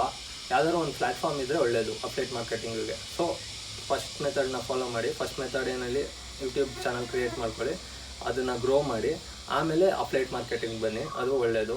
ಮಾಡಿ ಆ ಥರ ಮಾಡಿ ಅಷ್ಟೇ. ಬನ್ನಿ ಇವಾಗ ನಾವು ನಮ್ಮ ಥರ್ಡ್ ಮೆಥಡ್ ಯಾವುದು ಅಂತ ನೋಡೋಣ. ಥರ್ಡ್ ಮೆಥಡ್ಗೆ ಹೋಗೋಣ. ಬನ್ನಿ ಇವಾಗ ಥರ್ಡ್ ಮೆಥಡ್ ಯಾವುದು ಅಂತ ನೋಡೋಣ. ಥರ್ಡ್ ಮೆಥಡ್ ಬಂದು ಟೀ ಶರ್ಟ್ ಪ್ರಿಂಟಿಂಗ್ ಅಂತ. ಟೀ ಶರ್ಟ್ ಪ್ರಿಂಟಿಂಗ್ ಅಂದ ತಕ್ಷಣ ನೀವೆಲ್ಲ ತಲೆ ಕೆಡ್ಸ್ಕೊಂಡ್ಬಿಡ್ತೀರ. ಟೀ ಶರ್ಟ್ ಎಲ್ಲಿಂದ ಪ್ರಿಂಟ್ ಮಾಡೋದು, ಅದನ್ನು ಹೆಂಗೆ ಯಾವ ಥರ ಅಂತ. ಟೀ ಶರ್ಟ್ ನಾವು ಪ್ರಿಂಟ್ ಮಾಡಬೇಕಾಗಿಲ್ಲ, ನಾವು ಬರೀ ಡಿಸೈನ್ ಮಾತ್ರ ನಾವು ಮಾಡಬೇಕಷ್ಟೇ. ಡಿಸೈನ್ ನಿಮಗೆ ಯಾವ ಡಿಸೈನ್ ಬೇಕೋ, ಯಾವ ಟಾಪಿಕ್ ಬೇಕೋ ಅದನ್ನು ಲೈಕ್ ಆ ರಿಲೇಟೆಡ್, ಅಥವಾ ಇವಾಗ ನಾನು ಹೇಳಿದ್ನಲ್ಲ ಯೂಟ್ಯೂಬ್ ಚಾನಲ್ ಇದೆ ಅಂತ, ಇವಾಗ ನೀವು ಆ ಯೂಟ್ಯೂಬ್ ಚಾನಲ್ ರಿಲೇಟೆಡ್ದೇ ಟಾಪಿಕ್ದೇ ಬೇಕಾದ್ರೆ ಟೀ ಶರ್ಟ್ ಮಾಡ್ಬೋದು. ಆರ್ ಏನೋ ಹೊಸ ಟಾಪಿಕ್ಕು, ಯಾವುದೋ ಒಂದು ಹೊಸ ಟ್ರೆಂಡ್ ಬಗ್ಗೆ ಯಾವ್ದಾದ್ರು ಒಂದು ಡಿಸೈನ್ನ ಟೀ ಶರ್ಟ್ ಮಾಡ್ಬೋದು. ಟೀ ಶರ್ಟ್ ಮಾಡಿಬಿಟ್ಟು ಪ್ರಿಂಟ್ ಯಾರು ಮಾಡ್ತಾರೆ ಅಂತ ಕೇಳಿದ್ರೆ ಪ್ರಿಂಟು ಅವರೇ ಮಾಡ್ಕೋತಾರೆ. ಇವಾಗ ವೆಬ್ಸೈಟ್ ಇದೆ, ನಾನು ಯೂಸ್ ಮಾಡೋವಂಥ ವೆಬ್ಸೈಟ್ ಬಂದು ಫ್ರ್ಯಾಂಕ್ಲಿ ವೇರಿಂಗ್ ಅಂತ. ಆ ವೆಬ್ಸೈಟಲ್ಲಿ ನಾವು ಟೀ ಶರ್ಟ್ನ ನಮ್ಮದು ಡಿಸೈನ್ ಕೊಡ್ತೀವಿ. ಸೊ ಅಕಸ್ಮಾತ್ ಯಾರು ಆರ್ಡ್ರ್ ಮಾಡಿದ್ರೆ ಆ ಟೀ ಶರ್ಟ್ನ ಅವರೇ ಪ್ರಿಂಟ್ ಮಾಡ್ತಾರೆ. ಪ್ರಿಂಟ್ ಮಾಡಿಬಿಟ್ಟು ಡೆಲಿವರಿ ಕೂಡ ಅವರೇ ಮಾಡ್ತಾರೆ. ನಮ್ಮದೇನು ಕೆಲಸ ಇರೋಲ್ಲ, ನಮ್ಮದೇನಿದ್ರು ಪ್ರಿಂಟ್ ಮಾಡೋದಷ್ಟೇ ಕೆಲಸ. So T shirt printing next ನಮ್ಮ ಮೂರನೇ ಮೆಥಡು. ಇದರಲ್ಲಿ ನಮ್ಮದು ಖರ್ಚೇನು ಇರೋಲ್ಲ ಯಾವುದ್ರಲ್ಲೂ. ನಾನು ಹೇಳಿರೋ 3 ಮೆಥಡಲ್ಲೂ ಮೇಯ್ನ್ ಏನು ಖರ್ಚಿಲ್ಲ. ಮೇಯ್ನ್ ಅಂದರೆ ನೆಟ್ ಕನೆಕ್ಟಿವಿಟಿ ಇರಬೇಕು, ಒಂದು mobile, laptop or something else ಅದೇ ಲೈಕ್ ರಿಲೇಟೆಡ್ ಗ್ಯಾಜೆಟ್ಸ್ ಏನಾದ್ರು ಇದ್ದರೆ ಸಾಕು. ಇದು 3ನೇ ಮೆಥಡಲ್ಲೂ ಅಷ್ಟೇ. ಏನಂದರೆ ಏನೂ ಇಲ್ಲ, ಅಕೌಂಟ್ ಓಪನ್ ಮಾಡೋಕ್ಕೂ ಯಾವ ಖರ್ಚು ಇಲ್ಲ. ಫ್ರ್ಯಾಂಕ್ಲಿ ವೇರಿಂಗ್ ಅಂತ ವೆಬ್ಸೈಟು, ಅದ್ರದ್ದು ಲಿಂಕ್ ನಾನು ಡಿಸ್ಕ್ರಿಪ್ಷನಲ್ಲಿ ಹಾಕಿರ್ತೀನಿ, ಚೆಕ್ ಮಾಡಿ. ಅಲ್ಲಿ ನೀವು ಹೋಗಿ ಕೆಲಸ ಏನು ಅಂದರೆ ಒಂದು ಟೀ ಶರ್ಟ್ ಡಿಸೈನ್ ಮಾಡಬೇಕಷ್ಟೇ. ಟೀ ಶರ್ಟ್ ಡಿಸೈನ್ ಮಾಡಿಬಿಟ್ಟು ಅದಕ್ಕೆ ರೇಟ್ ಫಿಕ್ಸ್ ಮಾಡಬೇಕು. ಅದು ಮಿನಿಮಮ್ ರೇಟ್ ಅಂತ ಇಷ್ಟಿರುತ್ತೆ. ಅದ್ರ ಮೇಲೆ ನಿಮ್ಗೆ ಎಷ್ಟು ಕಮಿಷನ್, ಲೈಕ್ ಎಷ್ಟಕ್ಕೆ ನೀವು ಸೆಲ್ ಮಾಡ್ತೀರಾ, ನಿಮ್ಗೆ ಎಷ್ಟು ದುಡ್ಡು ಬರಬೇಕು ಅನ್ನೋದನ್ನು, ಪ್ರಾಫಿಟ್ ಎಷ್ಟು ಬರಬೇಕು ಅನ್ನೋದು ನೋಡಿಕೊಂಡು ಅದನ್ನು ನೀವು ಮಾಡ್ಕೋಬೋದು, ನೀವು ಸೆಲ್ ಮಾಡ್ಬೋದು. ಅದನ್ನು ಬೇಸಿಕಲಿ ಏನು ಮಾಡಬೇಕಂದ್ರೆ, ಲೈಕ್ ನಾನು ಹೇಳಿದ್ನಲ್ಲ, ನಿಮ್ಮ ಹತ್ರ ಯೂಟ್ಯೂಬ್ ಚಾನಲ್ ಇದೆ ಅಂದರೆ ನೀವು ಆ ಟೀ ಶರ್ಟ್ನ ಅಲ್ಲಿ ಪ್ರಮೋಟ್ ಮಾಡ್ಬೋದು. ಸೊ ಅವಾಗ ಲೈಕ್ ನಿಮ್ಮ ಯೂಟ್ಯೂಬ್ ವೀಡಿಯೋಸ್ ಥ್ರೂ ನೀವು ಆ ಚಾನಲ್ನ ಲೈಕ್ ಆ ಟೀ ಶರ್ಟ್ಸ್ನ ಬೈ ಮಾಡ್ತಾರೆ. ನಿಮ್ಮ ಆ ಲಿಂಕಿಂದ ಹೋಗಿ ಬೈ ಮಾಡ್ತಾರೆ. ಸೊ ನಿಮಗೆ ಇಷ್ಟು ಅಂತ ನೀವು ಎಷ್ಟು ರೇಟ್ ಫಿಕ್ಸ್ ಮಾಡಿರ್ತೀರೋ ಅಷ್ಟು ನಿಮಗೆ ಪ್ರಾಫಿಟ್ ಸಿಗುತ್ತೆ. ಟೀ ಶರ್ಟ್ ಪ್ರಿಂಟಿಂಗ್ ಅದೇ ನಾನು ಹೇಳ್ದಂಗೆ ಫ್ರ್ಯಾಂಕ್ಲಿ ವೇರಿಂಗ್ ಅಂತ ಹೇಳಿದ್ನಲ್ಲ, ಆ ವೆಬ್ಸೈಟಲ್ಲಿ ಮಾಡ್ಬೋದು. ಇನ್ನು ಹಲವಾರು ವೆಬ್ಸೈಟ್ಗಳಿದೆ. ನಾನು ಬೇಸಿಕಲಿ ಅದೇ ಫ್ರ್ಯಾಂಕ್ಲಿ ವೇರಿಂಗ್ ಅಂತ ವೆಬ್ಸೈಟು, ಅದನ್ನು ಯೂಸ್ ಮಾಡ್ತೀನಿ. ನನ್ನ ಟೀ ಶರ್ಟ್ ಕಲೆಕ್ಷನ್, ನಾನು ಮಾಡಿರೋಂಥ ಟೀ ಶರ್ಟ್ ಕಲೆಕ್ಷನ್ ಆಗಿರ್ಬೋದು, ನನ್ನ channel related T shirt collection ಆಗಿರ್ಬೋದು, ಅಥವಾ Indian army related T shirts ಮಾಡಿದ್ದೀನಿ. ಟೀ ಶರ್ಟ್ಸು, ಮಗ್ಸು, ಸ್ವೆಟ್ ಶರ್ಟ್ಸು, ಅದರಲ್ಲಿ ಎಷ್ಟೊಂದು ವೆರೈಟಿ ಆಪ್ಷನ್ಸ್ ಇದೆ. ಬ್ಯಾಗ್ ಆಗಿರ್ಬೋದು, ಕಾಫಿ ಕಪ್ ಆಗಿರ್ಬೋದು, ಲೈಕ್ ಸುಮಾರು ಎಷ್ಟೊಂದು ಕ್ಯಾನ್ವಾಸ್ ಆಗಿರ್ಬೋದು, ಎಷ್ಟೊಂದು ಆಪ್ಷನ್ಸ್ ಇದೆ. ಆ ಥರದನ್ನೆಲ್ಲ ನಾವು ಸೇಲ್ ಮಾಡ್ಬೋದು. ನನ್ನ ಕಲೆಕ್ಷನ್ಸ್ನು ಕೂಡ, ನಾನು ಮಾಡಿರೋಂಥ ಕಲೆಕ್ಷನ್ಸ್ನ ಕೂಡ ಡಿಸ್ಕ್ರಿಪ್ಷನಲ್ಲಿ ಹಾಕಿರ್ತೀನಿ, ಚೆಕ್ ಮಾಡಿ. ಇದಾಗಿತ್ತು ನಮ್ಮ ಮೂರನೇ ಮೆಥಡು. ಈ ಮೆಥಡ್ ಅಷ್ಟೇ ನಾನು ಹೇಳಿದಾಗೆ ಇದು ಇಂಟರ್ ಕನೆಕ್ಟೆಡ್ ಆಗಿರುತ್ತೆ. ಲೈಕ್ ಫಸ್ಟ್ ಏನು ಹೇಳಿದೆ, ಲೈಕ್ ಫಸ್ಟ್ ಮೆಥಡು ಯಾವ್ದು ಹೇಳಿ, ಯೂಟ್ಯೂಬು, ಅದಕ್ಕೂ ಇದಕ್ಕೂ ಕನೆಕ್ಟ್ ಆಗಿರುತ್ತೆ. ಯೂಟ್ಯೂಬಲ್ಲಿ ಇದ್ದರೆ ನಾವು ಈ ಟಿ ಶರ್ಟ್ನ ಪ್ರಮೋಟ್ ಮಾಡ್ಬೋದು.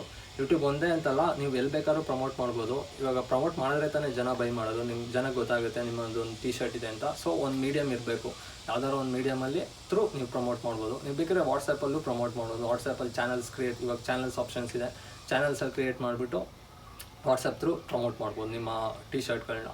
ಅಷ್ಟೇ, ಇದಾಗಿತ್ತು ನಮ್ಮ ಮೂರನೇ ಮೆಥಡು. ಬನ್ನಿ 4ನೇ ಮೆಥಡ್ ಏನು ಅಂತ ನೋಡೋಣ. 3 ಮೆಥಡ್ ನೋಡ್ಕೊಬಂದ್ವಿ, ಇವಾಗ 4ನೇ ಮೆಥಡು. 3 ಮೆಥಡಲ್ಲಿ ಕೂಡ ನೀವು ಲೈಕ್ ಆನ್ಲೈನಲ್ಲಿ ಡಿಜಿಟಲ್ ಥ್ರೂ ಮಾಡೋ ಅಂಥದ್ದೇ, ಲೈಕ್ ಆ ಥರದ್ದೇ. ಈ 4ನೇ ಮೆಥಡ್ ಏನು ಅಂದರೆ ಸ್ವಲ್ಪ ಡಿಫ್ರೆಂಟು. ಇದಕ್ಕೆ ಸ್ವಲ್ಪ ಇನ್ವೆಸ್ಟ್ಮೆಂಟ್ ಬೇಕು ನಿಮಗೆ. ಇದೇನಂದರೆ ಮೀನು ಸಾಕಾಣಿಕೆ ಅಥವಾ ಫಿಶ್ ಬ್ರೀಡಿಂಗು. ಮೀನು ಸಾಕಾಣಿಕೆ ಅಂದ ತಕ್ಷಣ ಎಲ್ಲಪ್ಪ ನಮ್ಗೆ ಜಾಗ ಇಲ್ಲ, ಹೆಂಗೆ ಮೀನು ಸಾಕೋದು, ಎಲ್ಲಿಂದ ಅಂತ ಅನ್ಕೋತೀರಾ. ಮೀನು ಸಾಕಾಣಿಕೆ ಅಂದರೆ ಲೈಕ್ ಆ ದೊಡ್ಡ ದೊಡ್ಡ ಮೀನು ತಿನ್ನೋ ಅಂಥ ಮೀನಲ್ಲ, ಅಕ್ವೇರಿಯಂ ಫಿಶಸ್ ಬರುತ್ತಲ್ಲ, ಲೈಕ್ ಮೋಲೀಸ್, ಪ್ಲಾಟೀಸ್, ಗಪ್ಪೀಸ್, ಈ ಥರ ಸಣ್ಣ ಸಣ್ಣ ಮೀನುಗಳು. ಇದನ್ನು ನೀವು ಲೈಕ್ ಬ್ರೀಡ್ ಮಾಡಿ ಮಾರೋ ಅಂಥದ್ದು. ಇದು ಬಂದು ಲೈಕ್ ಸ್ವಲ್ಪ ಮನೆ ಮೇಲ್ಗಡೆ ಅಥವಾ ಎಲ್ಲರೂ ಒಂದು ಟಬ್ ಇಡೋಷ್ಟು ಜಾಗ ಅಷ್ಟಿದ್ರೆ ಸಾಕು. ಇನ್ವೆಸ್ಟ್ಮೆಂಟ್ ಬರುತ್ತೆ ಇದರಲ್ಲಿ. ಇನ್ವೆಸ್ಟ್ಮೆಂಟ್ ಮೇಯ್ನ್ ಏನು ಅಂದರೆ ಅದೇ ನಾನು ಹೇಳ್ದಂಗೆ ಟಬ್ಬು, ಆ ಟಬ್ ಅಥವಾ ಏನೋ ಒಂದು ನಿಮ್ಮ ಹತ್ರ ಹಳೆ ಬಕೆಟು ಅಥವಾ ಏನಾದ್ರು ಒಂದು ಹಳೇದು ನೀರು ಓಲ್ಡ್ ಮಾಡೋ ಅಂಥದ್ದು ಏನಾದ್ರು ಇದ್ದರೆ ಅದರಲ್ಲಿ ನೀವು ಬೇಸಿಕಲಿ ನಾನು ರೆಕಮೆಂಡ್ ಮಾಡೋದು ಅಂದರೆ ಗಪ್ಪೀಸ್ ಬ್ರೀಡ್ ಮಾಡೋಕ್ಕೆ. ಗಪ್ಪೀಸ್ ಅಂತ ಜಾತಿಯ ಮೀನು ಬರುತ್ತೆ, ಚಿಕ್ಕ ಜಾತಿ, ಅದು ಲೈವ್ ಬೇರರ್ಸ್ ಆಗಿರುತ್ತೆ, ಡೈರೆಕ್ಟ್ ಮರಿ ಇಡುತ್ತೆ. ಆ ಮೀನನ್ನ ನೀವು ಸಾಕಿದ್ರೆ ಒಳ್ಳೆಯದು. ಅದ್ರ ರೇಟ್ ಬಂದು ಸ್ಟಾರ್ಟಿಂಗ್ ಲೈಕ್ 20-30 ರುಪೀಸಿಂದನೂ ಸ್ಟಾರ್ಟ್ ಆಗುತ್ತೆ, ಬಟ್ ಅಪ್ ಟು 500ವರೆಗೂ ಹೋಗುತ್ತೆ, 500,000ವರೆಗೂ ಹೋಗುತ್ತೆ ಪೇರ್ಗೆ. ಆ ಥರ ಗಪ್ಪೀಸ್ ಇದೆ. ಅದರಲ್ಲಿ ಬೇರೆ ಬೇರೆ ವೆರೈಟೀಸ್ ಇರುತ್ತೆ. ನಾನು ನಿಮಗೆ ಸ್ಕ್ರೀನಲ್ಲಿ ಹಾಕ್ತೀನಿ ಡಿಫ್ರೆಂಟ್ ವೆರೈಟೀಸ್ ಯಾವ್ಯಾವ ಗಪ್ಪೀಸ್ ಇದೆ, ಅದರದ್ದೆಲ್ಲ ಫೋಟೋಸ್ ಹಾಕ್ತೀನಿ ನೋಡಿ. ಲೈಕ್ ಅದನ್ನು ನೀವು ಬ್ರೀಡ್ ಮಾಡ್ಬೋದು. ಅದಕ್ಕೆ ಬೇಕಾಗಿರೋದು ಅದೇ ಸಿಂಪಲ್, ನಾನು ಹೇಳ್ದಂಗೆ ಫಸ್ಟ್ ಒಂದು ಟಬ್ ಬೇಕು. ಲೈಕ್ ಆಮೇಲೆ ನೀರು ಬಗ್ಗೆ ನೀವು ತುಂಬ ಗಮನ ಇಡಬೇಕು ಇದರಲ್ಲಿ. ಈ ಗಪ್ಪೀಸ್ ಬ್ರೀಡಿಂಗಲ್ಲಿ ನೀವು ಕಾವೇರಿ ನೀರು ಬರುತ್ತೆ, ಲೈಕ್ ಬೆಂಗಳೂರಲ್ಲಿ ಇದ್ದವ್ರಿಗಾದರೆ ಕಾವೇರಿ ನೀರೆಲ್ಲ ಬರುತ್ತೆ. ಆ ಕಾವೇರಿ ನೀರನ್ನ ದಯವಿಟ್ಟು ಹಾಕಕ್ಕೆ ಹೋಗ್ಬಾರ್ದು. ಅಕಸ್ಮಾತ್ ನಿಮ್ಗೆ ಬೇರೆ ವಿಧಿ ಇಲ್ಲ, ಕಾವೇರಿ ನೀರು ಒಂದೇ ಬರೋದು, ಲೈಕ್ ಬೋರ್ವೆಲ್ ಇಲ್ಲ ಅಂದರೆ ಕಾವೇರಿ ನೀರನ್ನ ಒಂದು 2 days 3 days ಇಟ್ಬಿಟ್ಟು ಆಮೇಲೆ ಬೇಕಿದ್ರೆ ಹಾಕ್ಬೋದು. ಮೇನ್ಲಿ ನಾನು ರೆಕಮೆಂಡ್ ಮಾಡೋದಂದರೆ ಬೋರ್ವೆಲ್ ನೀರಿದ್ರೆ ಹಾಕಿ, ಇಲ್ಲ ಬಾವಿ ನೀರು ಏನಾದ್ರು ಇದ್ದರೆ ಹಾಕ್ಬೋದು. ಬಟ್ ಕಾವೇರಿ ನೀರನ್ನ ಡೈರೆಕ್ಟಾಗಿ ಹಾಕ್ಬಾರ್ದು, ಯಾಕಂದರೆ ಕಾವೇರಿ ನೀರಲ್ಲಿ ಕ್ಲೋರಿನ್ ಅದು ಇದು ಮಿಕ್ಸ್ ಮಾಡಿರ್ತಾರೆ. ಸೊ ಮೀನುಗಳು ತೊಂದರೆ ಆಗುತ್ತೆ. ಸೊ ಒಂದು ಬಕೆಟು ಮೇನ್ ನೀರಿನ ವ್ಯವಸ್ಥೆ. ಆಮೇಲೆ ಫಿಶಸ್ ಬಂದ್ಬಿಟ್ಟು ನೀವು ಅಂಗಡಿಯಲ್ಲಿ ನಿಮ್ಮ ಸುತ್ತಮುತ್ತ ಅಕ್ವೇರಿಯಮಲ್ಲಿ ಪರ್ಚೇಸ್ ಮಾಡ್ಬೋದು. ಯಾವ್ದು ಬೆಟರ್ ಫಿಶ್ ಅಂತ ನೋಡಿಬಿಟ್ಟು, ಯಾವುದಕ್ಕೆ ಮೂವಿಂಗ್ ಇದೆ, ಯಾವ್ದು ರೇಟ್ ಇದೆ ಅದನ್ನು ನೋಡಿಬಿಟ್ಟು ಅದನ್ನು ನೀವು ಲೈಕ್ ಒಂದು 2 ಇಲ್ಲ 4 ಪೇರ್ ತರಬೇಕು. ಪೇರಲ್ಲಿ ಅದು ಮೇಲ್ ಫೀಮೇಲ್ 2 ಇರುತ್ತೆ. ಅದನ್ನು ತಂದರೆ ನಿಮ್ಗೆ ವಿತಿನ್ 1 month 2 months ಒಳಗಡೆ ಎಲ್ಲ ಅದು ಮರಿಯೋಕ್ಕೆ ಸ್ಟಾರ್ಟ್ ಆಗುತ್ತೆ. ಲೈಕ್ ಅದು ಕಂಟಿನ್ಯೂಸ್ ಆಗಿ ರೀಪ್ರೊಡ್ಯೂಸ್ ಆಗ್ತಾ ಇರುತ್ತೆ, ಮರಿಗಳು ದೊಡ್ಡದಾಗ್ತವೆ. ಇವಾಗ ದೊಡ್ಡದಾಗಿರೋ ಮರಿಗಳನ್ನ ನೀವು ಆ ರೇಟಿಗೆ ಮಾರ್ಬೋದು ಅಂತ ಹೇಳಿದ ತಕ್ಷಣ ಎಲ್ಲಿ ಮಾರ್ಬೋದು, ಲೈಕ್ ಹೆಂಗೆ ಮಾರೋದು, ಎಲ್ಲಿ ಮಾರೋದು ಅಂತ ಕೇಳ್ತೀರಾ. ಲೈಕ್ ಮಾರ್ಬೋದಾದರೆ ಲೈಕ್ ಅಕ್ವೇರಿಯಂ ಅಂಗಡಿಗಳಿಗೆ ವಾಪಸ್ ಮಾರ್ಬೋದು.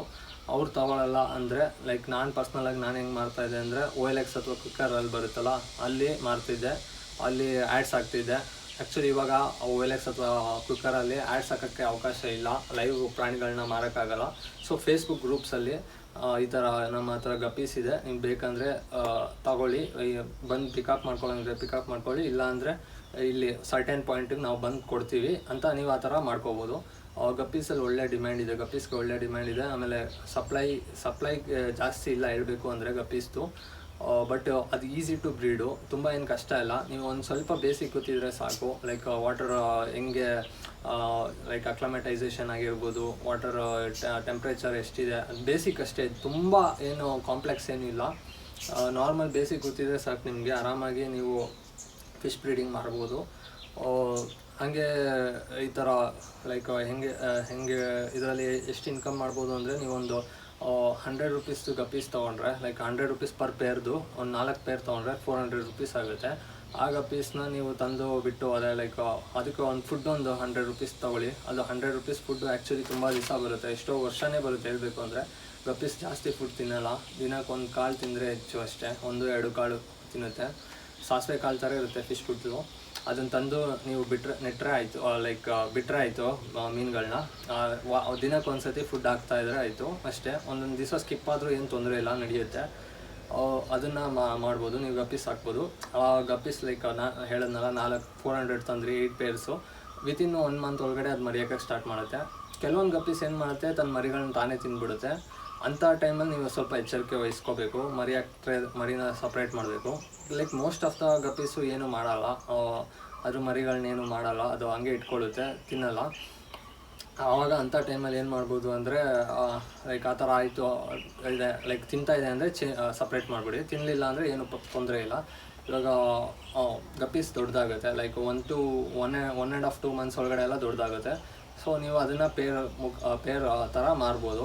ಒಂದು ಸತಿ ಗಪ್ಪೀಸ್ ಮರಿ ಹಾಕಿದ್ರೆ ಏನಿಲ್ಲ ಅಂದರೂ 10 to 50, 100ವರೆಗೂ ಹಾಕೋ ಚಾನ್ಸಸ್ ಇರುತ್ತೆ. 100 ಹಾಕಲ್ಲ, 10 to 50 ಹಾಕುತ್ತೆ. 10 to 50 ಹಾಕುತ್ತೆ ಆರಾಮಾಗಿ. ಅಷ್ಟು ಮರಿಗಳನ್ನ ನೀವು ಆರಾಮಾಗಿ ದೊಡ್ಡದಾದ್ಮೇಲೆ ಅದು ಮಾರ್ಟಾಲಿಟಿ ರೇಟ್ ಇರುತ್ತೆ. ಎಲ್ಲನೂ ದೊಡ್ಡದಾಗಲ್ಲ. ನಿಮ್ಗೆ ಒಂದು 5 ಮೀನು ದೊಡ್ಡದಾಯಿತು ಅಂದ್ಕೊಳ್ಳಿ, ಒಂದು ಪೇರಿಂದ. ಒಂದು ಹೆಣ್ಗಪ್ಪಿ ಮರಿ ಹಾಕಿರೋದು 5 ಮರಿ ದಪ್ಪ ಆಯಿತು, ದೊಡ್ಡದಾಯಿತು ಅಂದ್ಕೊಳ್ಳಿ. ಸೊ ನೀವು ಅದನ್ನ ಸೆಲ್ ಮಾಡಿದ್ರೆ 50 ರೂಪೀಸ್ ಪೇರ್ಗೆ ಸೆಲ್ ಮಾಡಿದ್ರು 6 ಪೇರ್ ಅಂತ ಇಟ್ಕೊಳ್ಳೋಣ. 6 ಪೇರು 6 ಮರಿಗಳು 3 ಪೇರ್ಸು 150 ರೂಪಾಯಿ ಆಗುತ್ತೆ. 3 ಪೇರ್ಸ್ಗೆ 150 ರೂಪಾಯಿ ನಿಮ್ಗೆ ಸಿಗುತ್ತೆ. 50 ರೂಪೀಸ್ ಸೆಲ್ ಮಾಡಿದ್ರು 150 ರೂಪಾಯಿ ಸಿಗುತ್ತೆ. ಆ ಥರ ನಿಮ್ಮ ಹತ್ರ ಬೇರೆ ಗಪ್ಪೀಸ್ ಇರುತ್ತಲ್ಲ, ಫೀಮೇಲು ಇನ್ನೂ 4 ಇರುತ್ತೆ, ಅದ್ರದ್ದೆಲ್ಲ ಮರಿ ಸೆಲ್ ಮಾಡಿದ್ರೆ ನೀವು ಒಳ್ಳೆ ಇನ್ಕಮ್ ಮಾಡ್ಕೋಬೋದು. ಇದು ಸ್ಟಾರ್ಟಿಂಗ್ ಮಾಡಿದಾಗ ಚಿಕ್ಕದಾಗಿ ಮಾಡ್ಕೊಳ್ಳಿ. ನಿಮಗೆ ಸಕ್ಸಸ್ ಆಯಿತು, ಇದು ಪ್ರೋಗ್ರೆಸ್ ಆಯಿತು, ಇದರಲ್ಲಿ ದುಡ್ಡು ಮಾಡ್ಬೋದು ಅನಿಸಿದ್ರೆ ನೆಕ್ಸ್ಟು ಎಕ್ಸ್ಪ್ಯಾಂಡ್ ಮಾಡ್ಕೊಳ್ಳಿ. ಬೇರೆ ಥರದ ಗಪ್ಪೀಸ್ ಎಲ್ಲ ತೊಗೊಳ್ಳಿ. ಅದರಲ್ಲಿ ಎಷ್ಟೊಂದು 250 ರೂಪೀಸ್ ಪೇರ್ ಇದ್ದಿದೆ, 500 ರೂಪೀಸ್ ಪೇರ್ವರೆಗೂ ಇದೆ ಗಪ್ಪೀಸು. ಡಿಫ್ರೆಂಟು ಬ್ಲ್ಯಾಕ್ ಟೈಲು, ಇದು ಜಂಬೋ, ಇದು ಏನೇನೋ ಯಾವುದಾದ್ರು ಸ್ಯಾಂಟಾಕ್ಲಾಸ್ ಗಪ್ಪಿ, ಡಿಫ್ರೆಂಟ್ ವೆರೈಟೀಸ್ ಆಫ್ ಗಪ್ಪೀಸ್ ಇದೆ. ಅದರಲ್ಲಿ ನಿಮ್ಗೆ ಯಾವ್ದು ಸೂಟ್ ಆಗುತ್ತೆ, ಯಾವುದು ಅಂತ ಸ್ಟಾರ್ಟಿಂಗ್ ಒಂದೇ ಸತಿ ಎಲ್ಲ ತರಕ್ಕೆ ಹೋಗ್ಬಿಡಿ. ಸ್ಟಾರ್ಟಿಂಗ್ ಸಿಂಪಲ್ಲಾಗಿ ಒಂದು ನಾರ್ಮಲ್ ಫೀಡರ್ ಗಪ್ಪೀಸ್ ತನ್ನಿ, ಅದರಲ್ಲಿ ಹೆಂಗಾಗುತ್ತೆ ಏನು ಅಂತ ನೋಡ್ಕೊಳ್ಳಿ. ಆಮೇಲೆ ಬೇಕಾದರೆ ಒಳ್ಳೆ ಬ್ರೀಡ್ ಗಪ್ಪೀಸ್ ಒಳ್ಳೆ ಚೆನ್ನಾಗಿರೋದು, ಮೊಸಾಯಿಕ್ ಗಪ್ಪೀಸ್ ಆಗಿರಲಿ, ಸ್ಯಾಂಟಾಕ್ಲಾಸ್ ಗಪ್ಪೀಸ್ ಆಗಿರಲಿ, ಜಂಬೋ ಏರೋ ಅದೆಲ್ಲ ಅಂಥ ಗಪ್ಪೀಸ್ನೆಲ್ಲ ತಂದು ಸಾಕೋಬೋದು. ನಿಮಗೆ ಗಪ್ಪೀಸ್ ಅಕ್ವೇರಿಯಂ ಅಂಗಡಿಯಲ್ಲಿ ಸಿಗ್ತಾಯಿಲ್ಲ ಒಳ್ಳೆ ಕ್ವಾಲಿಟಿದು ಅಂದರೆ, ನನ್ನ ಫ್ರೆಂಡ್ ಒಬ್ಬ ಇದ್ದಾನೆ. ಫ್ರೆಂಡ್ ಅಂದರೆ ಹಂಗೆ ಅವರು ಪರಿಚಯ ಆಗಿರೋದು ಇನ್ಸ್ಟಾಗ್ರಾಮಲ್ಲಿ. ಅವ್ರದ್ದೊಂದು ಇನ್ಸ್ಟಾಗ್ರಾಮ್ ಪೇಜ್ ಇದೆ, ನಾನು ಇದರಲ್ಲಿ ಹಾಕಿರ್ತೀನಿ ಡಿಸ್ಕ್ರಿಪ್ಷನಲ್ಲಿ. ಅವ್ರಿಗೆ ಹೋಗ್ಬಿಟ್ಟು ನಾನು ನಿಮಗೆ ಕಳಿಸ್ತೆ ಅಂತೇಳಿ, Kodagu the heaven on earth YouTube ಚಾನಲಿಂದ ಬಂದೆ ಚೇತನ್ ಅಂತ ಹೇಳಿ ಅವ್ರು ಡಿಸ್ಕೌಂಟ್ ಕೊಟ್ಟರು ಗೊತ್ತಿಲ್ಲ, ಹೇಳೋಕ್ಕಾಗಲ್ಲ. ಬಟ್ ಅವರು ಗಪ್ಪೀಸ್ ಮಾರ್ತಾರೆ. ಅವರು ಡಿಫ್ರೆಂಟ್ ಟೈಪ್ಸ್ ಆಫ್ ಗಪ್ಪೀಸ್ ಅವರು ಎಲ್ಲ ಬ್ರೀಡ್ ಮಾಡ್ತಾರೆ. ಅವರು ನಿಮಗೆ ಹೋಮ್ ಡೆಲಿವರಿ ಮಾಡ್ತಾರೆ. ನೀವು ಅವ್ರನ್ನ ಕಾಂಟ್ಯಾಕ್ಟ್ ಮಾಡಿ ಈ ಥರ ಅಂತ ಹೇಳಿ, ಈ ಥರ ವೀಡಿಯೋ ನೋಡಿದೆ ಈ ಥರ ಮಾಡಬೇಕು, ಯಾವ ಗಪ್ಪೀಸ್ ಬೆಸ್ಟು ಅಂತ ಅವರು ನಿಮಗೆ ಇದು ಕೊಡ್ತಾರೆ. ಯಾವುದು ನಾಲೆಜ್ ಹೇಳ್ತಾರೆ, ಯಾವುದು ಬೆಸ್ಟು, ನಿಮ್ಗೆ ಯಾವ್ದು ಸೂಟ್ ಆಗುತ್ತೆ ಅದನ್ನು ನಿಮಗೆ ಹೇಳ್ತಾರೆ. ನೀವು ಯಾವ್ದು ಬೇಕೋ ಬೈ ಮಾಡಿ. ನಾನು ನಿಮಗೆ ಡಿಸ್ಕ್ರಿಪ್ಷನಲ್ಲಿ ನಂಬರು ಮತ್ತು ಅವ್ರದ್ದು ಇನ್ಸ್ಟಾಗ್ರಾಮ್ ಪೇಜ್ ಕಳಿಸಿರ್ತೀನಿ. ನಾನು ಕಳಿಸ್ತೆ ಅಂತ ಹೇಳೋದನ್ನ ಮರಿಬೇಡಿ ಅಷ್ಟೇ. ಇದು ನಮ್ಮ 4ನೇ ಮೆಥಡ್ ಆಗಿತ್ತು. ಈ 4ನೇ ಮೆಥಡಲ್ಲಿ ಆ್ಯಕ್ಚುಲಿ ಇನ್ನೊಂದು ಸಬ್ ಮೆಥಡ್ ಇದೆ. ಸಬ್ ಮೆಥಡು ಬಂದು ನಾನು ಮಾಡೋವಂಥದ್ದು, ನಾನು ಮಾಡ್ತೀನಿ ಅದನ್ನ. ಸಬ್ ಮೆಥಡ್ ಏನು ಅಂದರೆ, ಆ್ಯಕ್ಚುಲಿ ಹೇಳ್ಬೇಕಂದ್ರೆ ಇಲ್ಲಿ ಹೇಳಿರೋ ಎಲ್ಲ ಮೆಥಡ್ಗಳು ನಾನು ಟ್ರೈ ಮಾಡೋವಂಥ ಮೆಥಡ್ಗಳೇ. ಫಿಶ್ ಬ್ರೀಡಿಂಗು ನಾನು ಮಾಡ್ತೀನಿ. ನಿಮಗೆ ನನ್ನ ಸೆಟಪ್ಪು ತೋರಿಸ್ತೀನಿ. ನಿಮಗೆ ಇಲ್ಲಿ ಸ್ಕ್ರೀನಲ್ಲಿ ಕಾಣಿಸ್ತಾ ಇರ್ಬೋದು, ಇದು ನನ್ನ ಸೆಟಪ್ಪು. ಅಂದರೆ ನಾನು ಸಿಂಪಲ್ಲಾಗಿ ಒಂದು ಟಪ್ ಥರ ಮಾಡಿಕೊಂಡು ಅದರಲ್ಲಿ ಮಾಡಿರೋವಂಥದ್ದು. ಇದರಲ್ಲಿ ಗಪ್ಪೀಸ್ ಇದೆ, ಇದರಲ್ಲಿ ನಾರ್ಮಲ್ ಗಪ್ಪೀಸ್ ಇರೋದು. ಮುಂಚೆ ಡಿಫ್ರೆಂಟ್ ಟೈಪ್ಸ್ ಆಫ್ ಗಪ್ಪೀಸ್ನ ಸೇಲ್ ಮಾಡ್ತಿದ್ದೆ. ಇವಾಗ ಸ್ವಲ್ಪ ಬ್ಯುಸಿ ಆಗಿರೋದ್ರಿಂದ ನಾರ್ಮಲ್ ಗಪ್ಪೀಸ್ ಮಾತ್ರ ಇದೆ. ಅದನ್ನೇ ನೆಕ್ಸ್ಟು ಫ್ಯೂಚರಲ್ಲಿ ನಾನು ಡಿಫ್ರೆಂಟ್ ಟೈಪ್ಸ್ ಆಫ್ ಗಪ್ಪೀಸ್ನ ಸೆಲ್ ಮಾಡಬೇಕು, ಬ್ರೀಡ್ ಮಾಡಬೇಕು ಅಂತ ಪ್ಲ್ಯಾನ್ ಇದೆ. ಮಾಡ್ತೀನಿ ಅದನ್ನು. ಇವಾಗ ನಾನು ಹೇಳ್ದಾಗೆ, ಇವಾಗ ಅದರಲ್ಲಿ ಸಬ್ ಮೆಥಡ್ ಏನು ಅಂದರೆ ಇದ್ರ ಬ್ರೀಡಿಂಗ್ ಅಂತೀನಿ, ಪ್ಲ್ಯಾಂಟ್ಸು ಅಕ್ವಾಟಿಕ್ ಪ್ಲ್ಯಾಂಟ್ಸ್ ಬರುತ್ತೆ. ಅಕ್ವಾಟಿಕ್ ಪ್ಲ್ಯಾಂಟ್ಸ್ ನೀವು ಇದರಲ್ಲಿ ನೋಡ್ತಾ ಇರ್ಬೋದು. ಇದರಲ್ಲಿ ಡಕ್ವೀಡ್ ಇದೆ. ಡಕ್ವೀಡ್ ಅನ್ನೋದು ಅದೊಂದು ಅಕ್ವಾಟಿಕ್ ಪ್ಲ್ಯಾಂಟು. ಅದೇನಿಲ್ಲ, ನೀವು ಒಂದಿಷ್ಟು ತಂದು ಹಾಕಿದ್ರೆ ಅದು ಮಲ್ಟಿಪ್ಲೈ ಆಗ್ತಾ ಹೋಗುತ್ತೆ. ಆ ಡಕ್ವೀಡನ್ನು ನೀವು ಸೇಲ್ ಮಾಡ್ಬೋದು. ಡಕ್ವೀಡ್ 50 ರೂಪೀಸಿಗೆ ಒಂದಿಷ್ಟು ಅಂತ ಸೇಲ್ ಮಾಡ್ಬೋದು. ಅದಕ್ಕೂ ನಿಮಗೆ ಬಯರ್ಸ್ ತುಂಬ ಜನ ಸಿಗ್ತಾರೆ. ಬೆಂಗಳೂರಲ್ಲೆಲ್ಲ ಇದ್ದರೆ ನಿಮಗೆ ಹೆವಿ ಡಿಮ್ಯಾಂಡ್ ಇರುತ್ತೆ ಅದಕ್ಕೆಲ್ಲ. ಅದಾದಮೇಲೆ ಹಾರ್ನ್ವರ್ಟ್ ಅಂತ ಬರುತ್ತೆ, ಅದು ನಿಮಗೆ ತೋರಿಸ್ತೀನಿ. ಹಾರ್ನ್ವರ್ಟ್ ಅಂತ ಪ್ಲ್ಯಾಂಟ್, ಅದು ಅಷ್ಟೇ. ನೀವು ಒಂದೇ ಒಂದು ಗಿಡ ತಂದು ಹಾಕಿದ್ರೆ ಸ್ವಲ್ಪ ಸರಿಯಾದ ಲೈಟಿಂಗ್ ಇರಬೇಕು. ಲೈಟಿಂಗ್ ಇಲ್ಲ ಅಂದರೆ ಬೆಳೆಯಲ್ಲ, ಯಾವುದೇ ಗಿಡ ಆದರೂ ಬೆಳೆಯಲ್ಲ. ಲೈಟಿಂಗ್ ಇದ್ದರೆ ಅದು ಚೆನ್ನಾಗಿ ಬೆಳ್ಕೊಂಡು ಹೋಗುತ್ತೆ ಗಿಡಗಳು. ಅದನ್ನು ಬೆಳೆಸ್ಬೋದು ನೀವು. ಕಾನ್ವರ್ಟ್ ಆಯಿತು. ಆಮೇಲೆ ವಾಟರ್ ಲೆಟಿಸ್ ಅಂತ ಬರುತ್ತೆ. ಆ ವಾಟರ್ ಲೆಟಿಸ್ ಅನ್ನೋದು ನಿಮಗೆ ಮಾಮೂಲಿ ನರ್ಸರಿಗಳಲ್ಲೆಲ್ಲ ಸಿಗುತ್ತೆ. ಅದು ದೊಡ್ಡ ಲೈಕ್ ತಾವರೆ ಹೂವು ಜೊತೆ ಇಟ್ಕೊಂಡಿರ್ತಾರೆ ವಾಟರ್ ಲೆಟಿಸ್ ಅನ್ನೋದನ್ನು. ಅದನ್ನು ಅಷ್ಟೇ ನೀವು ನಾನು ಆ್ಯಕ್ಚುಲಿ ಒಂದೇ ಒಂದು ಗಿಡನ 10 ರುಪೀಸಿಗೆ ತಂದಿದ್ದು, ಅದು ಮಲ್ಟಿಪ್ಲೈ ಆಗ್ತಾಯಿತ್ತು. ಆ ಒಂದು ಗಿಡನ ನಾವು ಮತ್ತೆ 10 ರುಪೀಸ್ಗೆ ಆರಾಮಾಗಿ ಸೆಲ್ ಮಾಡ್ಬೋದು. ಲೈಕ್ ಮಿನಿಮಮ್ 10 ತೊಗೋಬೇಕು ಅಂದರೆ 100 ರುಪೀಸಿಗೆ ತೊಗೊಳ್ತಾರೆ. ಲೈಕ್ ಅವರೇ ಬಂದು ತೊಗೊಂಡೋಗ್ತಾರೆ, ಅಥವಾ ಇಲ್ಲಿ ಸರ್ಟೆನ್ ಪಾಯಿಂಟಿಗೆ ನಾವು ಹೋಗಿ ಕೊಟ್ಬಿಟ್ಟು ಬರ್ತೀವಿ. ಸೊ ಇದ್ರ ಜೊತೆ ಮೀನು ಸಾಕೋದ್ರ ಜೊತೆಗೆ ಈ ಗಿಡಗಳನ್ನ ಅಕ್ವಾಟಿಕ್ ಪ್ಲಾಂಟ್ಸ್ನ ಬೆಳೆಸೋದ್ರಿಂದನೂ ನಾವು ದುಡ್ಡು ಮಾಡ್ಬೋದು. ಇದು ನಮ್ಮ 4ನೇ ಮೆಥಡ್ ಆಗಿತ್ತು.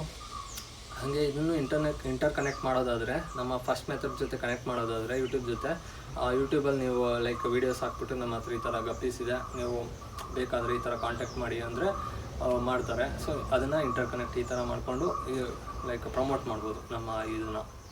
ನಾನು ಇವಾಗ ಸದ್ಯಕ್ಕೆ ನಾನು ಆ್ಯಕ್ಚುಲಿ ಗಪ್ಪೀಸ್ ಯಾರಿಗೂ ಕೊಡ್ತಾಯಿಲ್ಲ. ಲೈಕ್ ನಮ್ಮ ಮನೆ ಹತ್ರದಿರೋರೆ ಲೈಕ್ ಅವರೇ ಬಂದು ತೊಗೊಂಡೋಗ್ತಾರೆ. ನಿಮಗೆ ಅದೇ ಪರ್ಸ್ನಲಿ ಗಪ್ಪೀಸ್ ಬೇಕು ಅಂದರೆ ನಾನು ಕೊಟ್ಟಿರೋಂಥ ನಂಬರ್ಗೆ ಕಾಲ್ ಮಾಡಿ, ಮತ್ತು ಇದನ್ನು ಇನ್ಸ್ಟಾಗ್ರಾಮ್ ಪೇಜ್ ಕೊಟ್ಟಿರ್ತೀನಿ, ಅದರಲ್ಲಿ ಚೆಕ್ ಮಾಡಿ ಯಾವ್ಯಾವ ಥರ ಗಪ್ಪೀಸ್ ಇದೆ ಅಂತ ಅಷ್ಟೇ. ನೆಕ್ಸ್ಟು ನಾವು 5ನೇ ಮೆಥಡಿಗೆ ಹೋಗೋಣ. 5ನೇ ಮೆಥಡಿಗೆ ಹೋಗೋಕ್ಕೂ ಮುಂಚೆ ಇದು ಡಿಸ್ಕ್ಲೈಮರ್ ಹಾಕ್ತೀನಿ. ಡಿಸ್ಕ್ಲೈಮರ್ ಹಾಕಿದ್ಮೇಲೆ 5ನೇ ಮೆಥಡ್ ಏನು ಅಂತ ಹೇಳ್ತೀನಿ. ಡಿಸ್ಕ್ಲೈಮರ್ ನೋಡಾದ್ಮೇಲೆ ಆಲ್ಮೋಸ್ಟ್ ಎಷ್ಟೊಂದು ಜನರಿಗೆ ಗೊತ್ತಾಗಿರುತ್ತೆ ಈ 5ನೇ ಮೆಥಡ್ ಏನು ಅಂತ. ಆ್ಯಕ್ಚುಲಿ 5ನೇ ಮೆಥಡ್ ಬಂದು ಟ್ರೇಡಿಂಗ್ ಅಥವಾ ಶೇರ್ ಮಾರ್ಕೆಟ್ ರಿಲೇಟೆಡು. ಶೇರ್ ಮಾರ್ಕೆಟಲ್ಲಿ ಡಿಫ್ರೆಂಟ್ ಟೈಪ್ಸ್ ಆಫ್ ಟ್ರೇಡಿಂಗ್ ಇದೆ. ಲೈಕ್ ಇನ್ವೆಸ್ಟ್ಮೆಂಟ್ ಆಗಿರ್ಬೋದು, ಸ್ವಿಂಗ್ ಟ್ರೇಡಿಂಗ್ ಆಗಿರ್ಬೋದು, ಆಪ್ಷನ್ಸ್ ಟ್ರೇಡಿಂಗ್ ಆಗಿರ್ಬೋದು, ಇಂಟ್ರಾಡೇ ಆಗಿರ್ಬೋದು, ಡಿಫ್ರೆಂಟ್ ಟೈಪ್ಸ್ ಆಫ್ ಇದೆ. ಇದನ್ನೆಲ್ಲ ನೀವು ಫಸ್ಟು ಅದ್ರ ಬಗ್ಗೆ ತಿಳ್ಕೊಳ್ಳೋದು ಒಳ್ಳೆಯದು. ಆಮೇಲೆ ಟ್ರೇಡಿಂಗಿಗೆ ಇಳಿಬೇಕು. ಯಾರೇ ಆದರೂ ಲೈಕ್ ಅರ್ಜೆಂಟಾಗಿ ದುಡ್ಡು ಮಾಡಬೇಕು, ಬೇಗ ದುಡ್ಡು ಮಾಡಬೇಕು ಅಂತ ದುಡ್ಡು ತಂದುಬಿಟ್ಟು ಫ್ಯೂಚರ್ ಆ್ಯಂಡ್ ಆಪ್ಷನ್ಸ್ ಟ್ರೇಡಿಂಗಲ್ಲೆಲ್ಲ ಇಳಿಬಾರ್ದು. ಆ್ಯಕ್ಚುಲಿ ಟ್ರೇಡಿಂಗಲ್ಲಿ ದುಡ್ಡು ಮಾಡ್ಬೋದು, ಬಟ್ ಫಸ್ಟು ಚೆನ್ನಾಗಿ ಕಲಿಬೇಕು. ಕಲ್ತ ಮೇಲೆ ದುಡ್ಡು ಮಾಡೋಕ್ಕಾಗೋದು. ಸುಮ್ಮನೆ ಹೋಗ್ಬಿಟ್ಟು ದುಡ್ಡು ಮಾಡ್ತೀವಿ, ಒಂದೇ ದಿವಸ ಮಾಡಿಬಿಡ್ತೀವಿ ಅಂದರೆ ಯಾವುದೂ ಆಗೋಲ್ಲ. ನಾನು ಹೇಳಿರೋ 5 ಮೆಥಡು ಅಷ್ಟೇ, ಯಾವುದೂ ಅಷ್ಟೇ ನೀವು ಸಕ್ಸಸ್ ಗ್ಯಾರಂಟಿ ಇಲ್ಲ. ಟ್ರೈ ಮಾಡಿದ್ರೆ, ಪ್ರಯತ್ನ ಪಟ್ಟರೆ, ಹಾರ್ಡ್ ವರ್ಕ್ ಮಾಡಿದ್ರೆ, ಕನ್ಸಿಸ್ಟೆಂಟ್ ಆಗಿದ್ದರೆ ಮಾತ್ರ ಇದರಲ್ಲಿ ಸಕ್ಸಸ್ಸು. ಆದರೆ ಸಕ್ಸಸ್ ಅಂತೂ ಖಂಡಿತ ಸಿಕ್ಕೇ ಸಿಗುತ್ತೆ. ಬಟ್ ಯಾರಿಗೆ ಸಿಗುತ್ತೆ? ಕಷ್ಟಪಟ್ಟವ್ರಿಗೆ, ಟ್ರೈ ಮಾಡಿದವ್ರಿಗೆ, ಅವ್ರಿಗೆ ಮಾತ್ರ ಸಕ್ಸಸ್ ಸಿಕ್ಕೇ ಸಿಗುತ್ತೆ. ಸೊ ಅದರಿಂದ ಇದು ನಮ್ಮ 5ನೇ ಮೆಥಡು. ನಾನು ಆ್ಯಕ್ಚುಲಿ ಇದನ್ನ ರೆಕಮೆಂಡ್ ಮಾಡಲ್ಲ, ಎಲ್ಲರಿಗೂ ರೆಕಮೆಂಡ್ ಮಾಡಲ್ಲ. ಯಾರಿಗೆ ಫೈನಾನ್ಷಿಯಲ್ ನಾಲೆಜ್ ಇದೆ, ಯಾರಿಗೆ ಚೆನ್ನಾಗಿ ಗೊತ್ತಿದೆ ಅವ್ರಿಗೆ ಮಾತ್ರ. ಲೈಕ್ ಗೊತ್ತಿಲ್ಲ ಅಂದರೂ ತೊಂದರೆ ಇಲ್ಲ, ಕಲ್ತ್ರಾಯಿತು. ಕಲಿಯೋಕ್ಕೆ ಎಷ್ಟೊಂದು ಯೂಟ್ಯೂಬ್ ವೀಡಿಯೋಸ್ ಇದೆ, ಎಲ್ಲ ಸಿಗುತ್ತೆ ನಿಮಗೆ. ಇವಾಗೆಲ್ಲ ಫ್ರೀಯಾಗೇ ಸಿಗುತ್ತೆ. ಬಟ್ ಕಲೀರಿ, ಕಲ್ತ ಮೇಲೆ ಮಾಡಿ ಅಷ್ಟೇ, ಇದನ್ನು ಹೇಳೋದು. ಇದರಲ್ಲಿ ನಾನು ಪರ್ಸ್ನಲಾಗಿ ಯಾವುದೇ ಥರ ಟ್ರೇಡಿಂಗ್ ಮಾಡ್ತೀನಿ ಅಂದರೆ, ಫಸ್ಟು ಇನ್ವೆಸ್ಟ್ಮೆಂಟ್ ಮಾಡ್ತೀನಿ. ಇನ್ವೆಸ್ಟ್ಮೆಂಟ್ ಬಂದು ಲಾಂಗ್ ಟರ್ಮ್ ಇದೆ ಮತ್ತು ಶಾರ್ಟ್ ಟರ್ಮ್ಗಿದೆ. ಲಾಂಗ್ ಟರ್ಮಲ್ಲಿ ಡಿಫ್ರೆಂಟ್ ಸ್ಟಾಕ್ಸ್ಗೆ ಇನ್ವೆಸ್ಟ್ ಮಾಡ್ತೀನಿ, ಸ್ಟಾಕ್ಸ್ ಮೇಲೆ. ಆಮೇಲೆ ಮ್ಯೂಚುವಲ್ ಫಂಡ್ಸ್ ಯೂಸ್ ಮಾಡ್ಬೋದು. ಮ್ಯೂಚುವಲ್ ಫಂಡ್ಸಲ್ಲಿ ಇನ್ವೆಸ್ಟ್ ಮಾಡ್ಬೋದು. ಇವಾಗ ನಿಮಗೆ ಕರೆಕ್ಟಾಗಿ ಗೊತ್ತಿಲ್ಲ ಯಾವ ಸ್ಟಾಕ್ಸ್ ಹೆಂಗೆ ಓಡುತ್ತೆ, ಅದು ಕರೆಕ್ಟಾಗಿ ಗೊತ್ತಿಲ್ಲ ಅಂದರೆ ಮ್ಯೂಚುವಲ್ ಫಂಡ್ಸಲ್ಲಿ ನೋಡಿಕೊಂಡು ಅದ್ರ ಪ್ಲ್ಯಾನ್ ಆ ಫಂಡ್ ಹೆಂಗೆ ಪರ್ಫಾರ್ಮ್ ಮಾಡ್ತಾಯಿದೆ, ಆ ಫಂಡ್ ಮ್ಯಾನೇಜರ್ ಯಾರು ಅಂತ ಚೆಕ್ ಮಾಡಿಕೊಂಡು ನೀವು ಮ್ಯೂಚುವಲ್ ಫಂಡ್ಸಲ್ಲಿ ಇನ್ವೆಸ್ಟ್ ಮಾಡ್ಬೋದು. ಮ್ಯೂಚುವಲ್ ಫಂಡ್ಸಲ್ಲಿ ಬಿಟ್ಟರೆ ಎಲ್ಲ ಸ್ವಲ್ಪ ಗೊತ್ತಿದೆ, ಸ್ಟಾಕ್ಸು ಪರವಾಗಿಲ್ಲ ಅಂದರೆ ನೀವು ಸ್ಟಾಕ್ಸಲ್ಲಿ ಇನ್ವೆಸ್ಟ್ ಮಾಡ್ಬೋದು. ನೀವು ಸ್ಟಾಕ್ಸಲ್ಲಿ ಏನಾದ್ರು ಇನ್ವೆಸ್ಟ್ ಮಾಡ್ತೀರಾ ಅಂದರೆ ಲೈಕ್ ಝೆರೋದದು, ನಾನು ಪರ್ಸ್ನಲಾಗಿ ಯೂಸ್ ಮಾಡೋದು ಝೆರೋದದು ಲಿಂಕ್ ಬಂದು, ಅಫ್ಲೇಟ್ ಲಿಂಕ್ ಬಂದು ನನ್ನ ಡಿಸ್ಕ್ರಿಪ್ಷನಲ್ಲಿದೆ ನೋಡಿ. ನಮ್ಮದು second method affiliate link marketing. ಅದ್ರದ್ದು ಅಫಿಲೇಟ್ ಮಾರ್ಕೆಟಿಂಗ್ ಅಂದರೆ ಲೈಕ್ ಅದೇ ಹೇಳಿದ್ನಲ್ಲ, ಕಮಿಷನ್ ಬರುತ್ತೆ. ಸೊ ನೀವು ಇಲ್ಲಿ ಟ್ರೇಡ್ ಮಾಡಿದ್ರೆ ನನಗೆ ಕಮಿಷನ್ ಬರುತ್ತೆ. ಇದು ಝೆರೋದದು ಅಫಿಲೇಟ್ ಲಿಂಕ್ ಡಿಸ್ಕ್ರಿಪ್ಷನಲ್ಲಿದೆ, ಟ್ರೈ ಮಾಡಿ. ಇದು ಅದೇ 5th ಮೆಥಡು. ಇದರಲ್ಲಿ ಅದೇ ಹೇಳ್ದಂಗೆ ರಿಸ್ಕ್ ಅಂತೂ ಇದ್ದೇ ಇರುತ್ತೆ. ರಿಸ್ಕ್ ನೋಡಿಕೊಂಡು ನೀವು ಅನಲೈಸ್ ಮಾಡಿಕೊಂಡು ಮಾಡಿ. ಆಮೇಲೆ ಇಂಟ್ರಾಡೇ ಅಂತ ಬರುತ್ತೆ, ಸ್ಟಾಕ್ಸಲ್ಲಿ ಇಂಟ್ರಾಡೇ ಬರುತ್ತೆ, ಫ್ಯೂಚರ್ ಆ್ಯಂಡ್ ಆಪ್ಷನ್ ಬರುತ್ತೆ. ಫ್ಯೂಚರ್ ಆ್ಯಂಡ್ ಆಪ್ಷನ್ಸ್ ಆ್ಯಕ್ಚುಲಿ ತುಂಬ ರಿಸ್ಕ್ ಬೇಡ ಅನ್ನೋರು ಮ್ಯೂಚುವಲ್ ಫಂಡ್ಸು ಮತ್ತು ಇದರಲ್ಲಿ ಮಾಡ್ಬೋದು. ಸ್ಟಾಕ್ಸಲ್ಲಿ ಜಸ್ಟ್ ಲಾಂಗ್ ಟರ್ಮ್ ಇನ್ವೆಸ್ಟ್ ಮಾಡ್ಬೋದು. ನಾನು ಬೆಟರ್ ಏನು ಹೇಳೋದು ಅಂದರೆ, ನೀವು ಲೈಕ್ ಇನ್ವೆಸ್ಟ್ಮೆಂಟ್ ಮಾಡೋದನ್ನ ಕಲೀರಿ. ಯಾಕಂದರೆ ಇನ್ವೆಸ್ಟ್ಮೆಂಟ್ ಮಾಡಿದ್ರೆ ಆ ಸ್ಟಾಕ್ಸು ಲೈಕ್ ರಿಟರ್ನ್ಸ್ ಕೊಟ್ಟರೆ ನಿಮಗೆ ಆ ದುಡ್ಡು ಲೈಕ್ ಸ್ಟಾಕ್ಸ್ ಇದಕ್ಕೆ ಲೈಕ್ ದುಡ್ಡು ಇನ್ವೆಸ್ಟ್ ಮಾಡಿದ್ರೆ ಯಾವತ್ತೇ ಇದ್ರೂ ಮೋಸ ಏನಿಲ್ಲ. ಇನ್ವೆಸ್ಟ್ಮೆಂಟ್ ನಿಮಗೆ ಇವತ್ತು ಲಾಸಲ್ಲಿರ್ಬೋದು ಆ ಸ್ಟಾಕು, ಮುಂದೊಂದು ದಿವಸ ಚೆನ್ನಾಗಿ ಪರ್ಫಾರ್ಮ್ ಮಾಡ್ಬೋದು. ಸೊ ಅವಾಗ ನಿಮಗೆ ಹಾಕಿರೋ ದುಡ್ಡು ನೀವು ಯಾವುದೋ ಏನರಲ್ಲೋ ಹಾಕಿ ಸುಮ್ಮನೆ ದುಡ್ಡನ್ನ ವೇಸ್ಟ್ ಮಾಡೋದಕ್ಕಿಂತ ಈ ಥರ ಇನ್ವೆಸ್ಟ್ಮೆಂಟ್ ಮಾಡಿದ್ರೆ ನಿಮ್ಗೆ ಯಾವುದಕ್ಕೂ ಒಂದು ಟೈಮಲ್ಲಿ ಯೂಸ್ ಆಗೇ ಆಗುತ್ತೆ. ಆ ದುಡ್ಡು ಯಾವಾಗಾದ್ರು ತೆಗಿಬೇಕು ಅಂದಾಗ ಖರ್ಚು ಮಾಡೋದಕ್ಕಿಂತ ಬೆಟ್ರು ಸೇವ್ ಮಾಡೋದಲ್ವಾ. ಸೊ ಸೇವ್ ಮಾಡೋದು ಹೆಂಗೆ, ಸುಮ್ಮನೆ ಬ್ಯಾಂಕಲ್ಲಿ ಇಟ್ಟರೆ ಪ್ರಯೋಜನ ಇಲ್ಲ. ಬ್ಯಾಂಕಲ್ಲಿ ಎಷ್ಟು ಬರುತ್ತೆ ನಿಮಗೆ? 3% ಬರುತ್ತೆ. ಅದ್ರ ಬದಲು ಲೈಕ್ ಎಫ್ ಡಿ ಆದರೂ ಇಡ್ಬೋದು. ಎಫ್ ಡಿ ಇಟ್ಟರೆ ಲೈಕ್ 7%, 7.5% ಬರುತ್ತೆ. ಮ್ಯೂಚುವಲ್ ಫಂಡ್ಸಲ್ಲಿ 10, 12, 15, 25 ಆ ರೇಂಜ್ವರೆಗೂ ಇದೆ mutual funds. Like higher the percentage of interest, higher the risk ಇರುತ್ತೆ. ಸೊ ಇಲ್ಲ ಸ್ಟಾಕ್ಸಲ್ಲಿ ಇನ್ವೆಸ್ಟ್ ಮಾಡ್ಬೋದು. ಸ್ಟಾಕ್ಸಲ್ಲಿ ಹೆಂಗೆ ಅಂದರೆ ಒಂದೊಂದು ಸ್ಟಾಕ್ಸ್ ಹೆಂಗೆ ಅಂದರೆ 1 ಇಯರಲ್ಲಿ 100% ಲೈಕ್ ಡಬಲ್ ಆಗೋವಂಥ ಚಾನ್ಸಸ್ಸು ಇರುತ್ತೆ. ಲೈಕ್ 30-40% ಎಲ್ಲ ಆರಾಮಾಗಿ ಕೊಡುತ್ತೆ 1 ಇಯರ್ಗೆ. ಸೊ ನೀವು ಇನ್ವೆಸ್ಟ್ ಮಾಡಿದ್ರೆ 1 ಇಯರ್ ಲೈಕ್ ಬ್ಯಾಂಕಲ್ಲಿ ನೀವು 1000 ರೂಪಾಯಿ ಇಟ್ಟರೆ ನಿಮ್ಗೆ 1 ಇಯರ್ ಆದಮೇಲೆ ಬರೀ 3% ಸಿಗುತ್ತೆ, ಜಾಸ್ತಿ ಏನು ಸಿಗೋಲ್ಲ. ಇದರಲ್ಲಿ ನಿಮಗೆ 30% ಸಿಗುತ್ತೆ. ಲೈಕ್ 30-35% ಎಲ್ಲ ಒಂದೊಂದು ಸ್ಟಾಕ್ಸ್ ಕೊಟ್ಟರೆ ನಿಮ್ಗೆ 30% ಅಂದರೆ 300 ರೂಪೀಸ್ ಆರಾಮಾಗಿ ಸಿಗುತ್ತೆ ಬ್ಯಾಂಕ್ ಲೈಕ್ ಸ್ಟಾಕ್ಸಲ್ಲಿ ಇಟ್ಟರೆ. ಸೊ ಅದರಿಂದ ನಾವು ಎಲ್ಲ ಲೈಕ್ ಏನು ಇದು ಮಾಡೋದು ಅಂದರೆ, ನೀವು ಟ್ರೇಡಿಂಗ್ ಮಾಡಲಿಲ್ಲ ಅಂದರೂ ಪರವಾಗಿಲ್ಲ, ಇನ್ವೆಸ್ಟ್ಮೆಂಟ್ ಮಾಡಿ. ಯಾರ ಹತ್ರ ಅಕೌಂಟ್ ಇಲ್ವೋ market like trading account, demat account ಯಾರ ಹತ್ರ ಇಲ್ವೋ ಅವರು ಕೆಳಗಡೆ ಕೊಟ್ಟಿರೋ ಲಿಂಕಿಂದ ಅಕೌಂಟ್ ಓಪನ್ ಮಾಡ್ಕೊಳ್ಳಿ. ಸೊ ಅದು ಹೆಲ್ಪ್ ಆಗುತ್ತೆ. ಲೈಕ್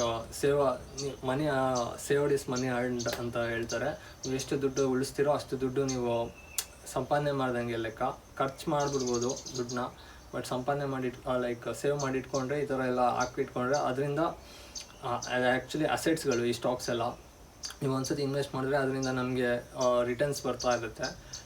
ಸೊ ಯಾವತ್ತೂ ಲಯಬಿಲಿಟೀಸ್ ಮೇಲೆ ಇನ್ವೆಸ್ಟ್ ಮಾಡಬಾರ್ದು, ಅಸೆಟ್ಸ್ ಮೇಲೆ ಇನ್ವೆಸ್ಟ್ ಮಾಡಬೇಕು. ಮೇಯ್ನು ದುಡ್ಡು ಮಾಡಬೇಕು ಅಂದರೆ ದುಡ್ಡು ಲೈಕ್ ಡಿಫ್ರೆಂಟಾಗಿ ಯೋಚನೆ ಮಾಡಬೇಕು. ಜೊತೆಗೆ ಫೈನಾನ್ಷಿಯಲ್ ನಾಲೆಜ್ ಇರಬೇಕು. ಸುಮ್ಮನೆ ಅದು ಇದು ಅಂತ ಖರ್ಚು ಮಾಡಿಬಿಡ್ತೀವಿ ದುಡ್ಡನ್ನ, ಬಟ್ ಆಮೇಲೆ ಅದು ವೇಸ್ಟು. ಲೈಕ್ ಲಯಬಿಲಿಟೀಸ್, ಇವಾಗ ಒಂದು ಗಾಡಿ ತೊಗೋತೀರಾ, ಗಾಡಿ ಯೂಸ್ ಇದ್ದರೆ ತೊಗೊಳ್ಳಿ, ಬೇಡ ಅಂತ ಹೇಳಲ್ಲ.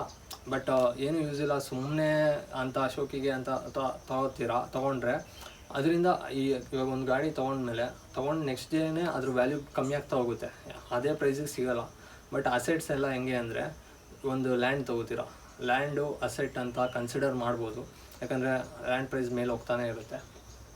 ಅದು ಸ್ವಲ್ಪ ವರ್ಷ ಆದಮೇಲೆ ಆ ಪ್ರೈಸು ನೀವು ತೊಗೊಂಡಿರೋದಕ್ಕಿಂತ ಜಾಸ್ತಿ ಇರುತ್ತೆ. ಸೊ ಅಸೆಟ್ಸ್ ಮೇಲೆ ಇನ್ವೆಸ್ಟ್ ಮಾಡಬೇಕು.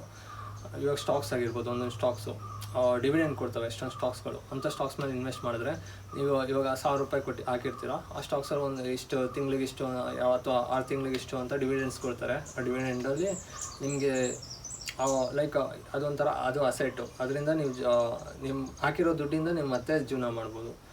ಆ ಥರದನ್ನು ನೀವು ನೋಡ್ಕೋಬೇಕು. ಲಯಬಿಲಿಟೀಸ್ ಮೇಲೆ ಖರ್ಚು ಮಾಡೋಕ್ಕಿಂತ ಅಸೆಟ್ಸ್ ಮೇಲೆ ಖರ್ಚು ಮಾಡಬೇಕು. ಅಸೆಟ್ಸಿಂದ ಬರೋವಂಥ ದುಡ್ಡಿಂದ ಲಯಬಿಲಿಟೀಸ್ನ ಪರ್ಚೇಸ್ ಮಾಡಬೇಕು. ಆ ಥರ ನೀವು ಪ್ಲ್ಯಾನ್ ಮಾಡಿಕೊಂಡ್ರೆ ನೀವು ರಿಚ್ ಆಗ್ಬೋದು, ದುಡ್ಡು ಮಾಡ್ಬೋದು. ಅದನ್ನು ಫಸ್ಟ್ ತಿಳ್ಕೊಬೇಕು, ಆಮೇಲೆ ನೀವು ಇನ್ವೆಸ್ಟ್ ಮಾಡಬೇಕು. ಇದಾಗಿತ್ತು ನಮ್ಮ 5ನೇ ಮೆಥಡು. 5ನೇ ಮೆಥಡಲ್ಲಿ ಅದೇ ಹೇಳ್ದಾಗೆ ರಿಸ್ಕ್ ಇದೆ, ಟ್ರೈ ಮಾಡಿ. ಇದನ್ನು ನಾವು ಇಂಟರ್ಕನೆಕ್ಟ್ ಮಾಡೋದಾದರೆ ಫಸ್ಟ್ ಮೆಥಡ್ ಜೊತೆ ಇಂಟರ್ಕನೆಕ್ಟ್ ಮಾಡ್ಬೋದು.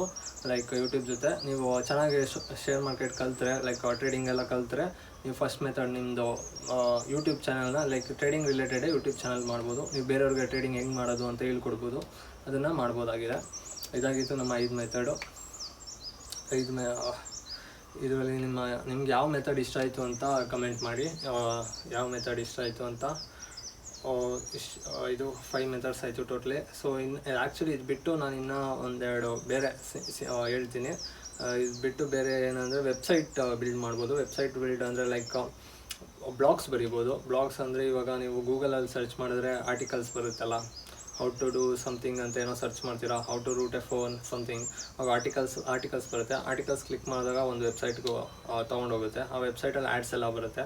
ಆ ಆ್ಯಡ್ಸ್ಗೆ ಸೊ ಆ ವೆಬ್ಸೈಟ್ ಓನರ್ಗೆ ದುಡ್ಡು ಹೋಗುತ್ತೆ.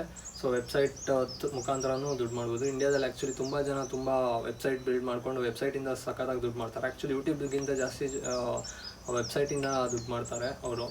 ಎಷ್ಟೊಂದು ಜನ ಮಾಡ್ತಾಯಿದ್ದಾರೆ. ಇದು ಬಿಟ್ಟರೆ ಅವಾಗಲೇ ಹೇಳ್ದಂಗೆ ಅಫ್ಲೇಟ್ ಮಾರ್ಕೆಟಿಂಗ್ ಹೇಳಿದೆ. ನಾನು ಬೇಸಿಕಲಿ ಕೊಡಗಲ್ಲಿರೋದು. ಕೊಡಗಲ್ಲಿ ಇವಾಗ ನನ್ನ ಫ್ರೆಂಡ್ಸ್ ಎಲ್ಲ ಬೆಂಗಳೂರು, ಕೊಡಗಲ್ಲಿಲ್ಲ ಆ್ಯಕ್ಚುಲಿ, ಕೊಡಗು ನಮ್ಮೂರು. ಬೆಂಗಳೂರಲ್ಲಿರೋದು, ಕೊಡಗು ನಮ್ಮೂರು. ಇವಾಗ ನನ್ನ ಫ್ರೆಂಡ್ಸ್ ಎಲ್ಲ ಬೆಂಗಳೂರವರೆಲ್ಲ ಕಾಲ್ ಮಾಡ್ತಾರೆ, ಇದು ಏನೋ ರೂಮ್ ಯಾವ್ದಾರು ಇದ್ರೆ ಹೇಳು ಅಥವಾ ಹೋಮ್ ಸ್ಟೇ ಯಾವ್ದಾರು ಇದ್ರೆ ಹೇಳು ಅಂತ. ನನಗೆ ಪರ್ಸ್ನಲಾಗಿ ಒಂದು 2-3 ಹೋಮ್ ಸ್ಟೇಸ್ ಗೊತ್ತಿರುತ್ತೆ. ಅವ್ರ ನಂಬರ್ನ ಹೇಳ್ಕೊಡ್ತೀನಿ, ಈ ಥರ ಹುಡುಗರಿದ್ದಾರೆ ಬರ್ತಾರೆ ಅಂತ. ಸೊ ಅವರು ಬಂದು ಜಾಯ್ನ್ ಆದಾಗ, ಲೈಕ್ ಹೋಮ್ ಸ್ಟೇ ಆದಾಗ, ಚೆಕ್ಔಟ್ ಆಗೋದಾಗ ಇಷ್ಟು % ಅಂತ ಅವ್ರು ನನಗೆ ಕಮಿಷನ್ ಕೊಡ್ತಾರೆ. ನೀವು ಆ ಥರ ಟ್ರೈ ಮಾಡ್ಬೋದು. ಲೈಕ್ ನಿಮ್ಗೆ ಯಾರು ಹೋಮ್ ಸ್ಟೇ ಅವರು ಅಥವಾ ನೀವು ಯಾರು ಊರುಗಳಲ್ಲಿ ಅಥವಾ ಈ ಥರ ಇದ್ದರೆ, ಆ ಟೂರಿಸ್ಟ್ ಪ್ಲೇಸಸ್ಸಲ್ಲೆಲ್ಲ ಇದ್ದರೆ ನಿಮ್ಮ ಫ್ರೆಂಡ್ಸು ಅಥವಾ ಯಾರು ನಿಮ್ಗೆ ಗೊತ್ತಿರೋರು ಯಾರು ಬರ್ತಾರೆ ಅಥವಾ ಬೇರೆಯವರೇ ಆಗಿರ್ಬೋದು, ಅವರು ನಿಮಗೆ ಕಾಲ್ ಮಾಡಿದಾಗ ನೀವು ನಿಮ್ಗೆ ಗೊತ್ತಿರೋರ ಜೊತೆ ಅವ್ರಿಗೆ ಡೈರೆಕ್ಟ್ ಮಾಡ್ಬೋದು. ಈ ಥರ ಇಲ್ಲೊಂದು ಹೋಮ್ ಸ್ಟೇ ಇದೆ, ನೀವು ಅಲ್ಲೋಗಿ ಅಲ್ಲಿ ರೂಮ್ ಸಿಗುತ್ತೆ ನಿಮಗೆ ಅಂತ. ಸೊ ಅವ್ರಿಗೂ ಕೊಡೋಂಥ ಅವ್ರು ಕೊಡೋಂಥ ಸರ್ವಿಸ್ ಅವ್ರು ಕೊಡೋಂಥ ದುಡ್ಡಿಗೆ ನಿಮಗೆ ಇಷ್ಟು % ಅಂತ ಕಮಿಷನ್ ಕೊಡ್ತಾರೆ ಹೋಮ್ ಸ್ಟೇ ಅವರು. ನೀವು ಪರಿಚಯ ಮಾಡ್ಕೊಂಡು ಇಟ್ಕೊಂಡ್ರೆ ಅವ್ರ ಜೊತೆ ನಾವು ಈ ಥರ ನಿಮಗೆ ಜನ ಕಳಿಸ್ಕೊಡ್ತೀವಿ, ನಮ್ಗೆ ಇಷ್ಟು % ಅಂತ ಕಮಿಷನ್ ಕೊಡಿ ಅಂದರೆ ನಿಮಗೆ ಇಷ್ಟು % ಅಂತ ಕಮಿಷನ್ ಸಿಗುತ್ತೆ. ಸೊ ಅದು ಒಂದು ಮೆಥಡು, ಅದನ್ನು ಟ್ರೈ ಮಾಡ್ಬೋದು. ಇದು ನಂಗೆ ಪರ್ಸ್ನಲಾಗಿ ನಾನು ಮಾತ್ರ ಎಲ್ಲರಿಗೂ ಮಾಡೋಕ್ಕಾಗಲ್ಲ, ಯಾಕಂದರೆ ಎಲ್ಲರೂ ಈ ಥರ ಊರಲ್ಲಿ ಇರೋಲ್ಲ ಅಥವಾ ಎಲ್ಲರಿಗೂ ಗೊತ್ತಿರೋಲ್ಲ. ನಾನು ಬೇಸಿಕಲಿ ಕೂರ್ಗಲ್ಲಿ ಇರೋದ್ರಿಂದ ಸ್ವಲ್ಪ ಕಾಂಟ್ಯಾಕ್ಟ್ಸ್ ಇರೋದ್ರಿಂದ ನಾನು ಇದನ್ನು ಮಾಡ್ತಾಯಿದ್ದೀನಿ. ಅಂದರೆ ತುಂಬ ಜಾಸ್ತಿ ಪ್ರಮಾಣದಲ್ಲಿಲ್ಲ, ಅದೇ ಜಸ್ಟ್ ಯಾರು ಕಾಲ್ ಮಾಡಿದಾಗ ಜಸ್ಟ್ ನಾರ್ಮಲಾಗಿ ಈ ಥರ ಮಾಡ್ತೀನಿ ಅಷ್ಟೇ. ಇದಾಗಿತ್ತು ನಮ್ಮ ಇವತ್ತಿನ ವಿಡಿಯೋ ಹೇಗಿತ್ತು ಅಂತ ಹೇಳಿ ಕಮೆಂಟ್ ಡಿಸ್ಕ್ರಿಪ್ಷನಲ್ಲಿ ಕೊಟ್ಟಿರೋಂಥ ಲಿಂಕ್ಸ್ನೆಲ್ಲ ಚೆಕ್ ಮಾಡಿ. ಡಿಫ್ರೆಂಟ್ ಲಿಂಕ್ಸ್ ಎಲ್ಲ ಕೊಟ್ಟಿದ್ದೀನಿ, ಬೇರೆ ಲಿಂಕ್ ಅದರಲ್ಲಿ ಅದ್ರದ್ದು ಡೀಟೇಲ್ಸ್ ಎಲ್ಲ ಹಾಕಿರ್ತೀನಿ, ನೀವು ಚೆಕ್ ಮಾಡ್ಕೊಳ್ಳಿ. ನಿಮ್ಮದು ಯಾರ್ಯಾರು ಝೆರೋದ ಅಕೌಂಟ್ ಇಲ್ವೋ ಅವರು ಲಾಗಿನ್ ಆಗಿ ಅಮೆಝಾನ್ ಅಫ್ಲೇಟ್ ಮಾರ್ಕೆಟಿಂಗು ಅಥವಾ ಅಮೆಝಾನಲ್ಲಿ ಏನಾದ್ರು ಪರ್ಚೇಸ್ ಬೈ ಮಾಡಿದ್ರೆ ಏನಾರು ಐಟಮ್ಸ್ ಏನಾದ್ರು ಬೈ ಮಾಡಿದ್ರೆ ನನ್ನ ಅಫ್ಲೇಟ್ ಲಿಂಕ್ ಯೂಸ್ ಮಾಡಿ ಈ ಥರ. ಆಮೇಲೆ ನನ್ನ ಚಾನಲ್ನ ಸಬ್ಸ್ಕ್ರೈಬ್ ಮಾಡೋದನ್ನ ಮರಿಬೇಡಿ. ಈ ವಿಡಿಯೋಸ್ ಎಲ್ಲ ಮಾಡೋಕ್ಕೆ ತುಂಬ ಕಷ್ಟ ಆಗುತ್ತೆ, ಕಂಟಿನ್ಯೂಸ್ ಆಗಿ ಮಾತಾಡಬೇಕು. ಒಂದು ಟಾಪಿಕ್ಕು ನಾನು ಯಾವುದೇ ಟಾಪಿಕಲ್ಲಿ ಪ್ರಿಪೇರ್ ಆಗಿಬಿಟ್ಟು ಮಾಡಲ್ಲ, ಸುಮ್ಮನೆ ಹಂಗೆ ಫ್ಲೋಲ್ಲಿ ಏನು ಬರುತ್ತೋ ಅದನ್ನೇ ಹೇಳ್ಕೊಂಡು ಹೋಗ್ತೀನಿ. ಇದನ್ನು ಆ್ಯಕ್ಚುಲಿ ಹೇಳೋದಕ್ಕಿಂತ ಇದು ವಿಡಿಯೋ ತೊಗೊಳೋದಕ್ಕಿಂತ ವಿಡಿಯೋ ಎಡಿಟ್ ಮಾಡೋದು ತುಂಬ ಕಷ್ಟ. ಎಲ್ಲ ಸೇರಿಸಿ ವಿಡಿಯೋ ಎಲ್ಲ ಹಾಕಿ ಮಾಡಬೇಕು, ಅದು ತುಂಬ ಕಷ್ಟ. ಸೊ ಅದಕ್ಕೆ ಒಂದು ವಿಡಿಯೋ ಇಷ್ಟ ಆದರೆ ಲೈಕ್ ಕೊಡಿ, ಚಾನಲ್ನ ಸಬ್ಸ್ಕ್ರೈಬ್ ಮಾಡೋದನ್ನ ಮರಿಬೇಡಿ. ಆಮೇಲೆ ಬೇರೆ ನಿಮ್ಮ ಫ್ರೆಂಡ್ಸ್ಗೆಲ್ಲ ಶೇರ್ ಮಾಡಿ, ಯಾರ್ಯಾರು ಈ ಥರ ಮನೇಲಿ ಕೂತ್ಕೊಂಡು ದುಡ್ಡು ಮಾಡಬೇಕು ಅಂತ ಇದ್ದಾರೆ ಅವ್ರಿಗೆಲ್ಲ ಶೇರ್ ಮಾಡಿ. ಯಾಕಂದರೆ ಈಗ ಹೆಂಗಾಗಿದೆ ಅಂದರೆ ಎಲ್ಲರೂ ದುಡ್ಡಿಗೆ ಜಾಸ್ತಿ ಬೆಲೆ ಕೊಡ್ತಾರೆ, ಮನುಷ್ಯರಿಗಿಂತ ದುಡ್ಡಿಗೆ ಜಾಸ್ತಿ ಬೆಲೆ. ಸೊ ಎಲ್ಲರೂ ಹೆಂಗೆ ದುಡ್ಡು ಮಾಡೋದು ಅಂತ ಎಲ್ಲರೂ ಹುಡುಕ್ತಾ ಇರ್ತಾರೆ, ಹೆಂಗೆ ಏನು ಎತ್ತಂತ. ನಾನು ಅದೇ ಥರ ಹುಡುಕಿ ಎಲ್ಲ ಥರ ಟ್ರೈ ಮಾಡಿ ಈ 5 ಮೆಥಡ್ಸ್ನ ಇವಾಗ ನಾನು ಮಾಡ್ತಾಯಿದ್ದೀನಿ. ಇದರಲ್ಲಿ ಏನು ನಾನು ತುಂಬ ಫುಲ್ ಸಕ್ಸಸ್ಫುಲ್ ಏನಾಗಿಲ್ಲ. ನಾನು ಇನ್ನು ಈಗೀಗ ಸ್ವಲ್ಪ ಪ್ರಮಾಣದಲ್ಲಿ ತುಂಬ ಅಂದರೆ ತುಂಬ ಕಮ್ಮಿ ಪ್ರಮಾಣದಲ್ಲೇ ದುಡ್ಡು ಮಾಡ್ತಾಯಿದ್ದೀನಿ. But something is better than nothing ಅಂತ ಹೇಳ್ದಂಗೆ ಏನೋ ಒಂದಿಷ್ಟಾರು ದುಡ್ಡು ಆಗ್ತಾಯಿದೆ. ಸೊ ಅದು ಒಂದು ಸೈಡ್ ಇನ್ಕಮ್ ಥರ ನಮ್ಮದು. ಹಿಂಗೆ ಇದರಿಂದ ಜಾಸ್ತಿ ದುಡ್ಡು ಬರ್ತಾಯಿದ್ರೆ ನಾವು ಇದು ಮೇಯ್ನ್ ಇನ್ಕಮ್ ಆಗಿ ಮೇಯ್ನ್ ಇದಾಗಿ ಮಾಡ್ಕೋಬೋದು. ಕೆಲಸ ಬಿಟ್ಬಿಟ್ಟು ಇದನ್ನೇ ಫುಲ್ ಟೈಮಾಗಿ ಮಾಡ್ಕೋಬೋದು. ಸೊ ಅದರಿಂದ ನೀವು ಟ್ರೈ ಮಾಡಿ. 5 ಮೆಥಡ್ ಇದೆ, 5 ಮೆಥಡಲ್ಲಿ ಯಾವ್ದು ನಿಮಗೆ ಸೂಟ್ ಆಗುತ್ತೆ, ಯಾವ್ದು ಆಗಲ್ಲ ಅದು ನೋಡಿಕೊಂಡು ಮಾಡಿ. ಆಮೇಲೆ 5ರಲ್ಲಿ 5 ಬೇಕಾದ್ರೆ ಮಾಡ್ಬೋದು ನಿಮ್ಮ ಮನ್ಸು ಮಾಡಿದ್ರೆ. ಎಲ್ಲನೂ ಇಂಟರ್ ಕನೆಕ್ಟೆಡ್ ಆಗಿರುತ್ತೆ, ಸ್ವಲ್ಪ ಮಾಡೋಕ್ಕೆ ಈಸಿ. ಏನು ಯಾವುದೂ ತುಂಬ ಕಷ್ಟ ಇಲ್ಲ. ದುಡ್ಡು ಲಾಸ್ಟ್ 2 ಮೆಥಡ್ಸಲ್ಲಿ ಮಾತ್ರ ಸ್ವಲ್ಪ ದುಡ್ಡು, ಇದು 5th ಸ್ವಲ್ಪ ಜಾಸ್ತಿನೇ ದುಡ್ಡು ಬೇಕು. ಇನ್ನು ಮಿಕ್ಕಿದ ಸ್ಟಾರ್ಟಿಂಗ್ 3 ಮೆಥಡ್ಸಲ್ಲಿ ಯಾವುದೇ ರೀತಿಯ ದುಡ್ಡೇನು ಬೇಡ, ಫ್ರೀಯಾಗಿ ಆರಾಮಾಗಿ ಮಾಡ್ಬೋದು. ಯಾರು ಬೇಕಾದ್ರೂ ಮಾಡ್ಬೋದು, ಮನೇಲಿ ಕೂತಿರೋರು ಮಾಡ್ಬೋದು, ಯಾರು ಬೇಕಾದ್ರೂ ಮಾಡ್ಬೋದು. ಪಾರ್ಟ್ ಟೈಮಾಗೂ ಮಾಡ್ಬೋದು, ಫುಲ್ ಟೈಮ್. ಇದು ಪಾರ್ಟ್ ಟೈಮ್ ಫುಲ್ ಸಕ್ಸೀಡ್ ಆದರೆ ಫುಲ್ ಟೈಮ್ ಬೇಕಿದ್ರೆ ಮಾಡ್ಕೊಂಡು ಹೋಗ್ಬೋದು. ಸೊ ಆದ್ದರಿಂದ ಈ ಥರ ಮಾಡ್ಕೊಂಡು ಹೋಗಿ, ಚಾನಲ್ನ ಸಬ್ಸ್ಕ್ರೈಬ್ ಮಾಡಿ ಅಷ್ಟೇ. ಈ ವಿಡಿಯೋನ ಇಲ್ಲಿಗೆ ಮುಗಿಸ್ತಾ ಇದ್ದೀನಿ. Thank you everyone.